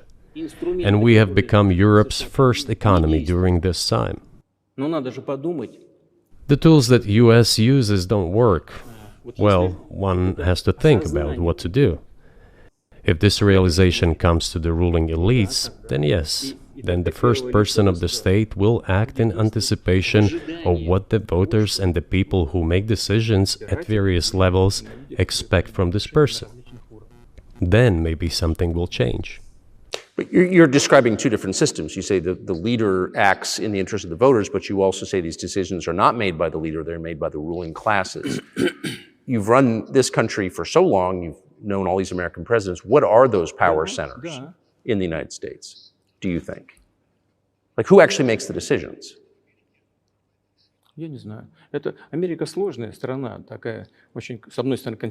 I don't know. America is a complex country. Conservative on one hand, rapidly changing on the other. It's not easy for us to sort it all out. Who makes decisions in the elections? Is it possible to understand this when each state has its own legislation? Each state regulates itself? Someone can be excluded from elections at the state level. It is a two-stage electoral system. It is very difficult for us to understand it. Certainly, there are two parties that are dominant, the Republicans and the Democrats, and within this party system, the centers that make decisions, that prepare decisions. Then, look, why, in my opinion, after the collapse of the Soviet Union, such an erroneous, crude, completely unjustified policy of pressure was pursued against Russia? After all, this is a policy of pressure. NATO expansion, support for the separatists in Caucasus, creation of a missile defense system. These are all elements of pressure. Pressure, pressure, pressure. Then, dragging Ukraine into NATO is all about pressure, pressure, pressure. Why? I think, among other things, because excessive production capacities were created. During the confrontation with the Soviet Union, there were many centers created and specialists on the Soviet Union who could not do anything else. They convinced the political leadership that it is necessary to continue chiseling Russia, to try to break it up, to create on this territory several quasi-state entities, and to subdue them in a divided form, to use their combined potential for the future struggle with China. This is a mistake, including the excessive potential of those who worked for the confrontation with the Soviet Union. It is necessary to get rid of this. There should be new, fresh forces, people who look into the future and understand what is happening in the world. Look at how Indonesia is developing. 600 million people. Where can we get away from that? Nowhere. We just have to assume that Indonesia will enter. It is already in the club of the world's leading economies, no matter who likes it or dislikes it. Yes, we understand and are aware that in the United States, despite all the economic problems, the situation is still normal, with the economy growing decently. The GDP is growing by 2.5%, if I'm not mistaken. But if we want to ensure the future, then we need to change our approach to what is changing. As I already said, the world would nevertheless change, regardless of how the developments in Ukraine end. The world is changing. In the United States themselves, experts are writing that the United States are nonetheless gradually changing their position in the world. It is your experts who write that. I just read them. The only question is how this would happen, painfully and quickly, or gently and gradually. And this is written by people who are not anti-American. They simply follow global development trends. That's it. And in order to assess them and change policies, we need people who think, look forward, can analyze and recommend certain decisions at the level of political leaders. I just have to ask, you've said clearly that NATO expansion eastward is a violation of the promise you all were made in 1990. It's a threat to your country. Right before you sent troops into Ukraine, the Vice President of the United States went to the Munich Security Conference and encouraged the President of Ukraine to join NATO. Do you think that was an effort to provoke you into military action? Мы просто, я еще раз повторяю, мы многократно предлагали... I repeat once again, we have repeatedly proposed to seek a solution to the problems that arose in Ukraine after 2014 coup d'etat through peaceful means. But no one listened to us.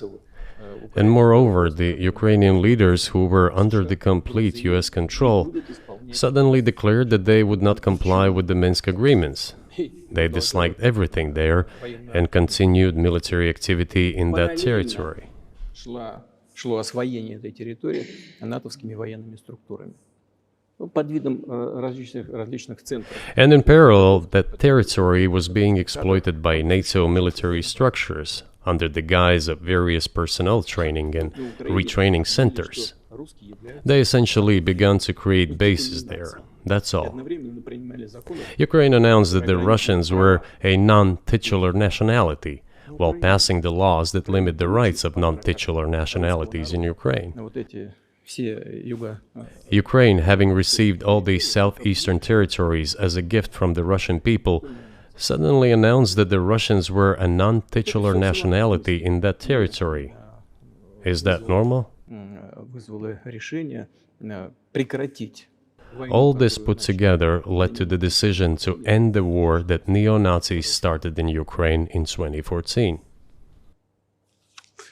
Do you think Zelensky has the freedom to negotiate a settlement to this conflict?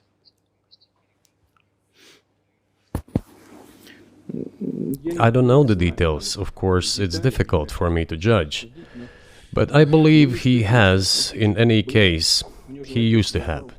His father fought against the fascists, Nazis, during World War II.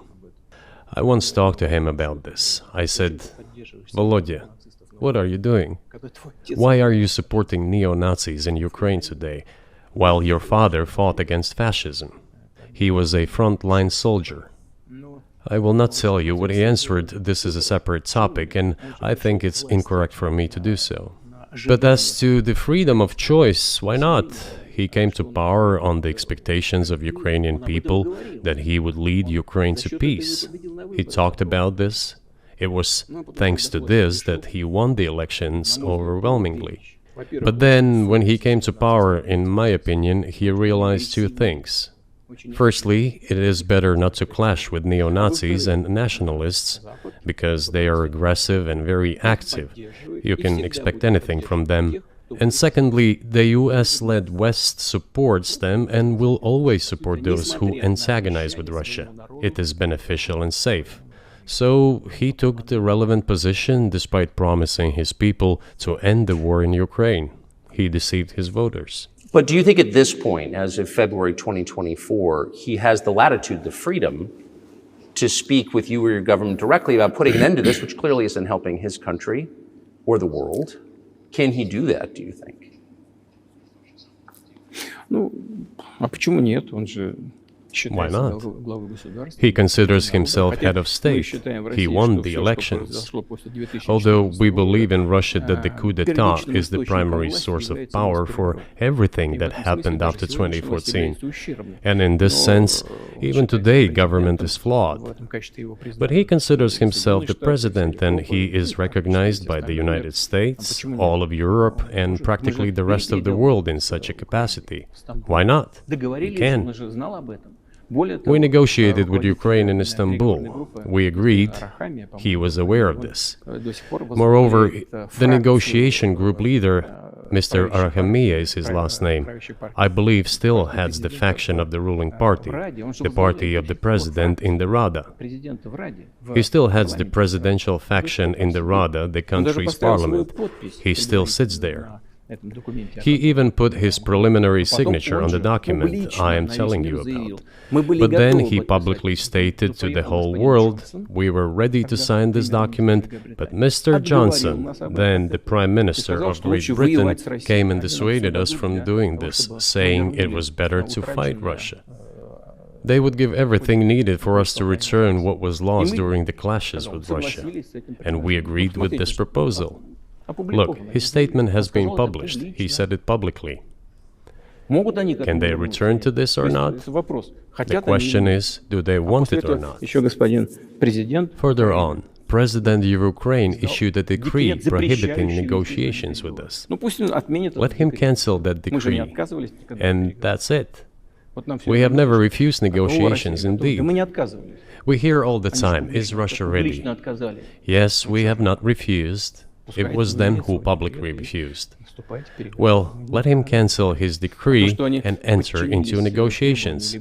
We have never refused. And the fact that they obeyed the demand or persuasion of Mr. Johnson, the former Prime Minister of Great Britain, seems ridiculous and very sad to me.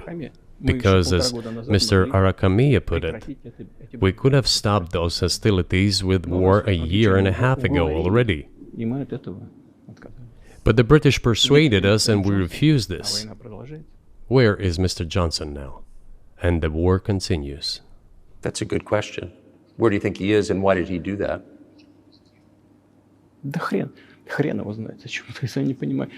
Hell knows. I don't understand it myself. There was a general starting point. For some reason, everyone had the illusion that Russia could be defeated on the battlefield. Because of arrogance, because of a pure heart, but not because of a great mind. You've described the connection between Russia and Ukraine. You've described Russia itself a couple of times as orthodox. That's central to your understanding of Russia. You've said you're orthodox. What does that mean for you? You're a Christian leader by your own description. So what effect does that have on you?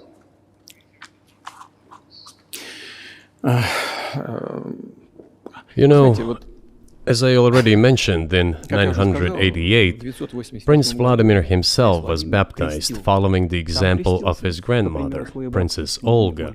And then he baptized his squad, and then, gradually, over the course of several years, he baptized all the Rus. It was a lengthy process, from pagans to Christians. It took many years. But in the end, this orthodoxy, Eastern Christianity, deeply rooted itself in the consciousness of the Russian people. When Russia expanded and absorbed other nations who profess Islam, Buddhism, and Judaism, Russia has always been very loyal to those people who profess other religions. This is her strength. This is absolutely clear. And the fact is that the main postulates, main values are very similar, not to say the same, in all world religions I've just mentioned, and which are the traditional religions of the Russian Federation, Russia. By the way, Russian authorities were always very careful about the culture and religion of those people who came into the Russian Empire. This, in my opinion, forms the basis of both security and stability of the Russian statehood. All the peoples inhabiting Russia basically consider it their motherhood. If, say, people move over to you or to Europe from Latin America, an even clearer and more understandable example, people come, but yet they have come to you or to European countries from their historical homeland. And people who profess different religions in Russia consider Russia their motherland. They have no other motherland. We are together. This is one big family, and our traditional values are very similar. I've just mentioned one big family, but everyone has his, her own family. And this is the basis of our society. And if we say that the motherland and the family are specifically connected with each other, it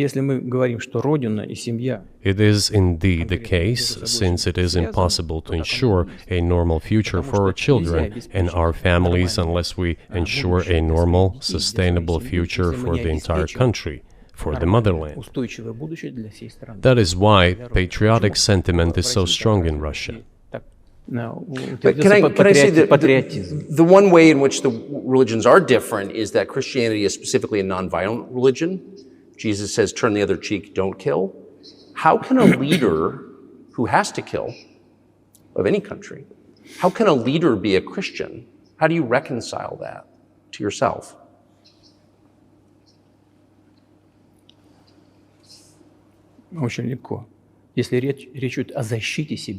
It is very easy when it comes to protecting oneself and one's family, one's homeland.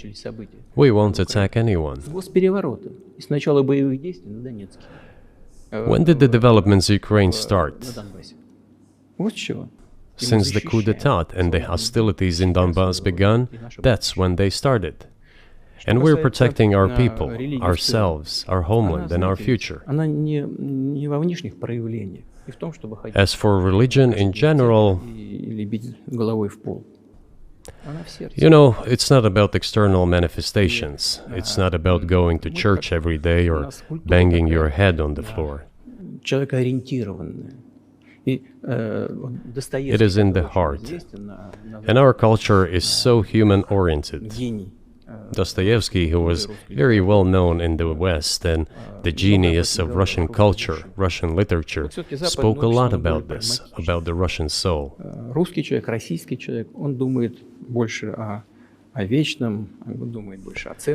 After all, Western society is more pragmatic. Russian people think more about the eternal, about moral values. I don't know, maybe you won't agree with me, but Western culture is more pragmatic after all.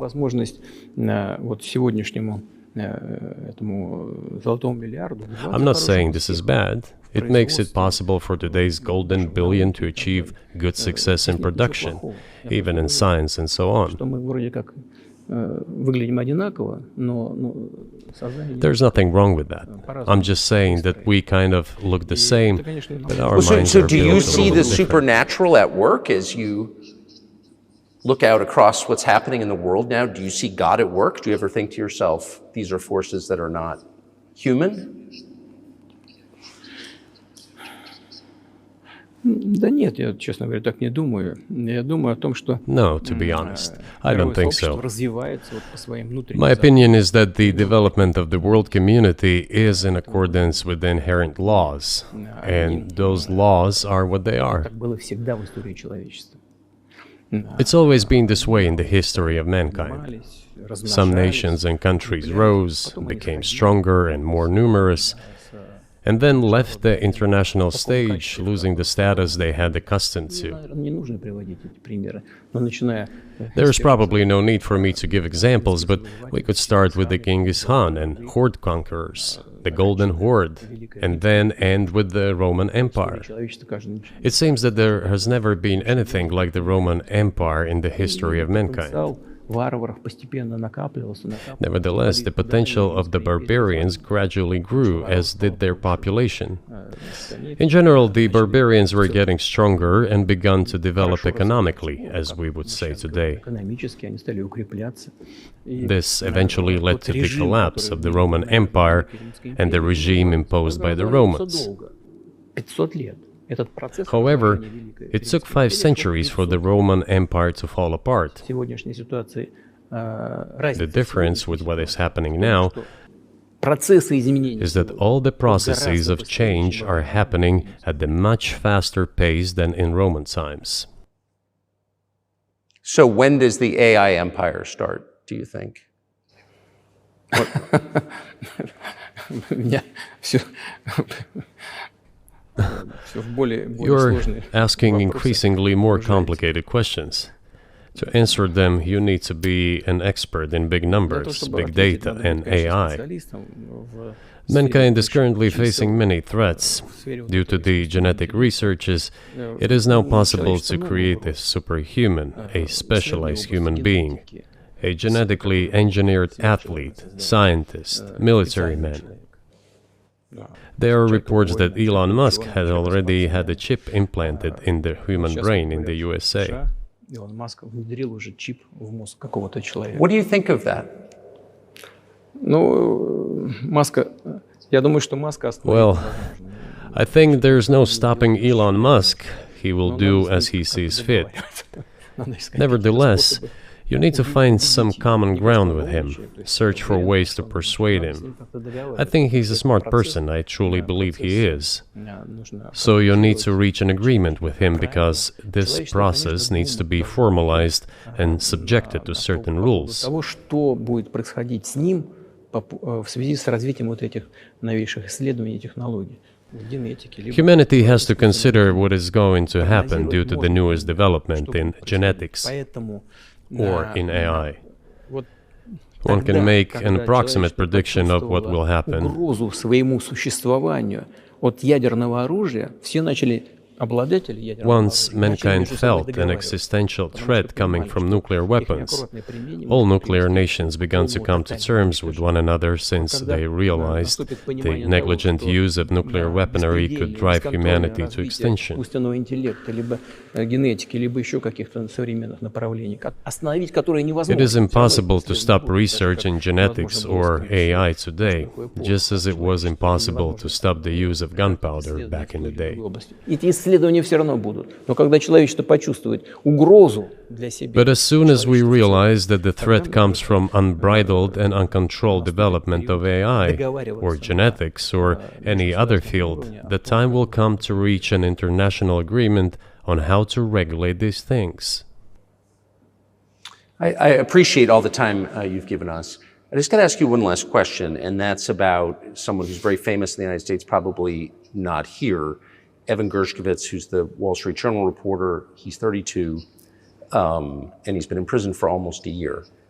This is a huge story in the United States, and I just want to ask you directly, without getting into the details of it or your version of what happened, if as a sign of your decency, you would be willing to release him to us and we'll bring him back to the United States.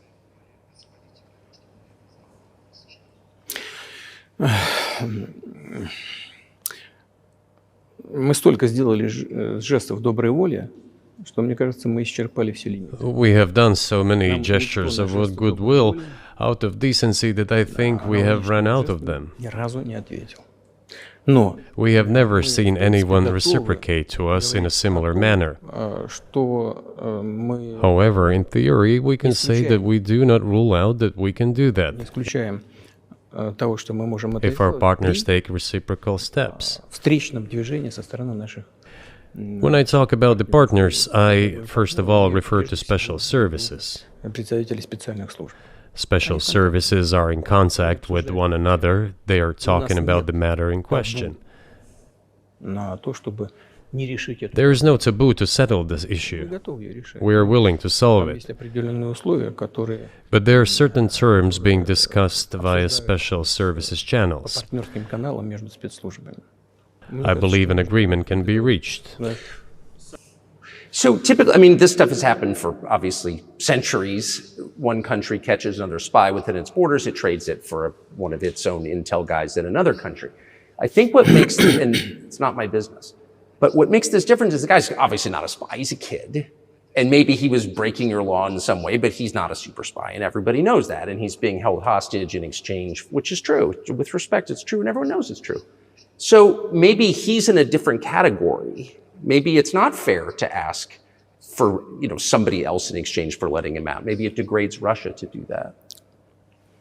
Вы знаете, можно как угодно говорить, что такое шпион, что не шпион. You know, you can give different interpretations to what constitutes a spy, but there are certain things provided by law. If a person gets secret information and does that in a conspiratorial manner, then this is qualified as espionage. And that is exactly what he was doing. He was receiving classified, confidential information, and he did it covertly. Maybe he did that out of carelessness or his own initiative. Considering the sheer fact, this is qualified as espionage. The fact has been proven, as he was caught red-handed when he was receiving this information. If it had been some far-fetched excuse, some fabrication, something not proven, it would have been a different story then. But he was caught red-handed when he was secretly getting confidential information. What is it then? But are you suggesting that he was working for the US government or NATO, or he was just a reporter who was given material he wasn't supposed to have? Those seem like very different things. Я не знаю, на кого он работал. Но повторяю еще. I don't know who he was working for. But I would like to reiterate that getting classified information in secret is called espionage, and he was working for the US Special Services, some other agencies. I don't think he was working for Monaco, as Monaco is hardly interested in getting that information. It is up to special services to come to an agreement. Some groundwork has been laid. There are people who, in our view, are not connected with special services. Let me tell you a story about a person serving a sentence in an allied country of the US. That person, due to patriotic sentiments, eliminated a bandit in one of the European capitals. During the events in the Caucasus, do you know what he was doing? I don't want to say that, but I will do it anyway. He was laying our soldiers, taken prisoner, on the road and then drove his car over their heads.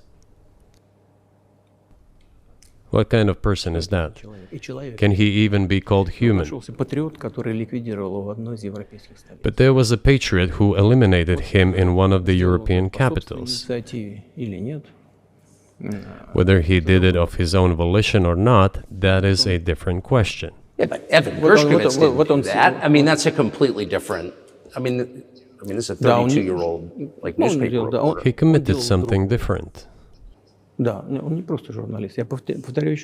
He's not just a journalist. I reiterate, he's a journalist who was secretly getting confidential information.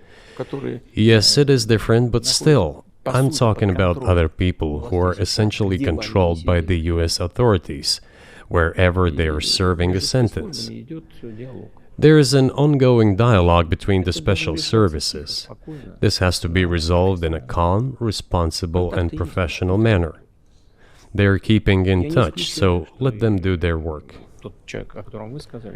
I do not rule out that the person you refer to, Mr. Gershkovich, may return to his motherland.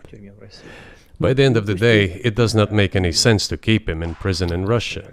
We want the US Special Services to think about how they can contribute to achieving the goals our special services are pursuing. We are ready to talk. Moreover, the talks are underway. And there have been many successful examples of these talks crowned with success. Probably this is going to be crowned with success as well. But we have to come to an agreement. I hope you let him out. Mr. President, thank you. I also want him to return to his homeland at last. I'm absolutely sincere. But let me say once again, the dialogue continues. The more public we render things of this nature, the more difficult it becomes to resolve them.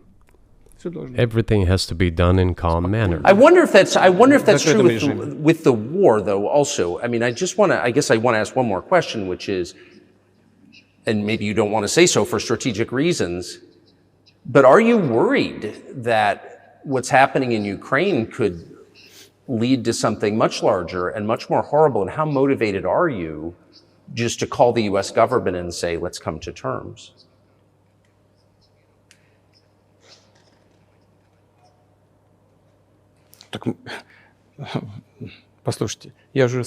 I already said that we did not refuse to talk. We are willing to negotiate. It is the Western side, and Ukraine is obviously a satellite state of the US. It is evident. I do not want you to take it as if I'm looking for a strong word or an insult, but we both understand what is happening. The financial support, 72 billion US dollars, was provided. Germany ranks second, then other European countries come. Dozens of billions of US dollars are going to Ukraine. There's a huge influx of weapons. In this case, you should tell the current Ukrainian leadership to stop and come to negotiating table, rescind this absurd decree. We did not refuse.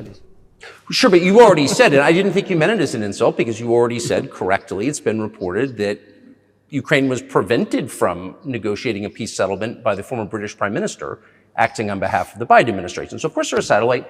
Big countries control small countries. That's not new. And that's why I asked about dealing directly with the Biden administration, which is making these decisions, not President Zelensky of Ukraine. Если администрация Зеленского на Украине отказалась от переговоров, well, if the Zelensky administration in Ukraine refused to negotiate, I assume they did it under the instruction from Washington. If Washington believes it to be the wrong decision, let it abandon it.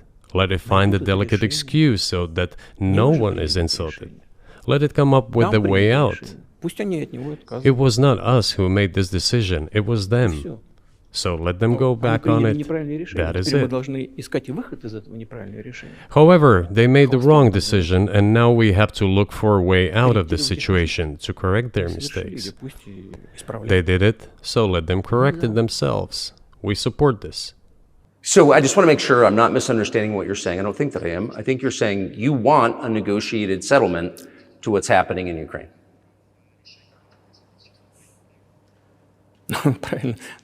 Right. And we made it. We prepared a huge document in Istanbul that was initialed by the head of the Ukrainian delegation. He affixed his signature to some of the provisions, not to all of it. He put his signature, and then he himself said, "We were ready to sign it, and the war would have been over long ago, 18 months ago. However, Prime Minister Johnson came, talked us out of it, and we missed that chance." Well, you missed it, you made a mistake. Let them get back to that, that is all. Why do we have to bother ourselves and correct somebody else's mistakes? I know one can say it is our mistake. It was us who intensified the situation and decided to put an end to the war that started in 2014 in Donbass, as I have already said, by means of weapons. Let me get back to furthering history. I already told you this. We were just discussing it. Let us go back to 1991, when we were promised that NATO would not expand, to 2008, when the doors to NATO opened to the declaration of state sovereignty of Ukraine, declaring Ukraine a neutral state. Let us go back to the fact that NATO and US military bases started to appear on the territory of Ukraine, creating threats to us. Let us go back to coup d'etat in Ukraine in 2014. It is pointless though, isn't it? We may go back and forth endlessly, but they stopped negotiations. Is it a mistake? Yes. Correct it. We are ready. What else is needed? Do you think it's too humiliating at this point for NATO to accept Russian control of what was 2 years ago Ukrainian territory? Я же сказал, I said, let them think how to do it with dignity. There are options if there is a will. Варианты есть. Но если желание. Up until now, there has been the uproar and screaming about inflicting a strategic defeat on Russia on the battlefield. Стратегического поражения России, поражения на. Now they are apparently coming to realize that it is difficult to achieve, if possible at all. In my opinion, it is impossible by definition. It is never going to happen. It seems to me that now, those who are in power in the West have come to realize this as well. If so, if the realization has set in, they have to think what to do next. We are ready for this dialogue. Would you be willing to say, congratulations, NATO, you won, and just keep the situation where it is now? Ну, вы знаете, это предмет переговоров. You know, it is a subject matter for the negotiations. No one is willing to conduct, or, to put it more accurately, Точнее сказать, хотят. they are willing, but do not know how to do it. Я не только вижу, I know they want я to. знаю, что. It is not just I see it, but I know they do want it. But they are struggling to understand how to do it. They have driven the situation to the point where we are at. It is not us who have done that. It is our partners, opponents who have done that. Well, now let them think how to reverse the situation. We're not against it. It would be funny if it were not so sad. Да, было бы смешно, если бы не было так грустно. This endless mobilization in Ukraine, the hysteria, the domestic problems, sooner or later it will result in agreement. Истерика, там, внутренние проблемы. You know, this probably sounds strange given the current situation, Все равно мы договоримся. И but the relations between the two peoples will be rebuilt anyway. в сегодняшней ситуации прозвучит. It will take a lot of time, but they will heal. Между народами восстановится. Потребуется много времени. I'll give you very unusual examples. Совсем приведу вам необычный пример. There is a combat encounter on the battlefield. Here's a specific example. Ukrainian soldiers got encircled. This is an example from real life. Our soldiers were shouting to them, "There is no chance. Surrender yourselves. Come out and you will be alive." Наши солдаты им кричат. Suddenly, the Ukrainian soldiers were screaming from there in Russian, perfect Russian, saying, Вдруг оттуда "Russians, do not surrender." хорошем русском And all of them и perished. не сдаются. They still identify themselves as Russian. Они до сих пор русскими себя ощущают. В этом смысле то, что What is happening is, to a certain extent, an element of a civil war. Everyone in the West thinks that the Russian people have been split by hostilities forever. растащили. No, they will be reunited. Нет, The unity is still there. воссоединение произойдет. Оно никуда и не делось. Why are the Ukrainian authorities dismantling the Ukrainian Orthodox Church? Русскую православную церковь. Because it brings together not only the territory, Объединяет не территорию. it brings together our souls. И No никому one will be able не to удастся separate the soul. разделить.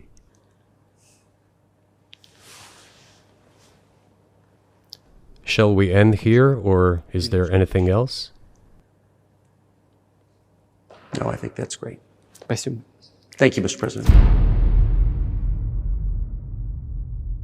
Free speech is bigger than any one person or any one organization. Societies are defined by what they will not permit. What we're watching is the total inversion of virtue.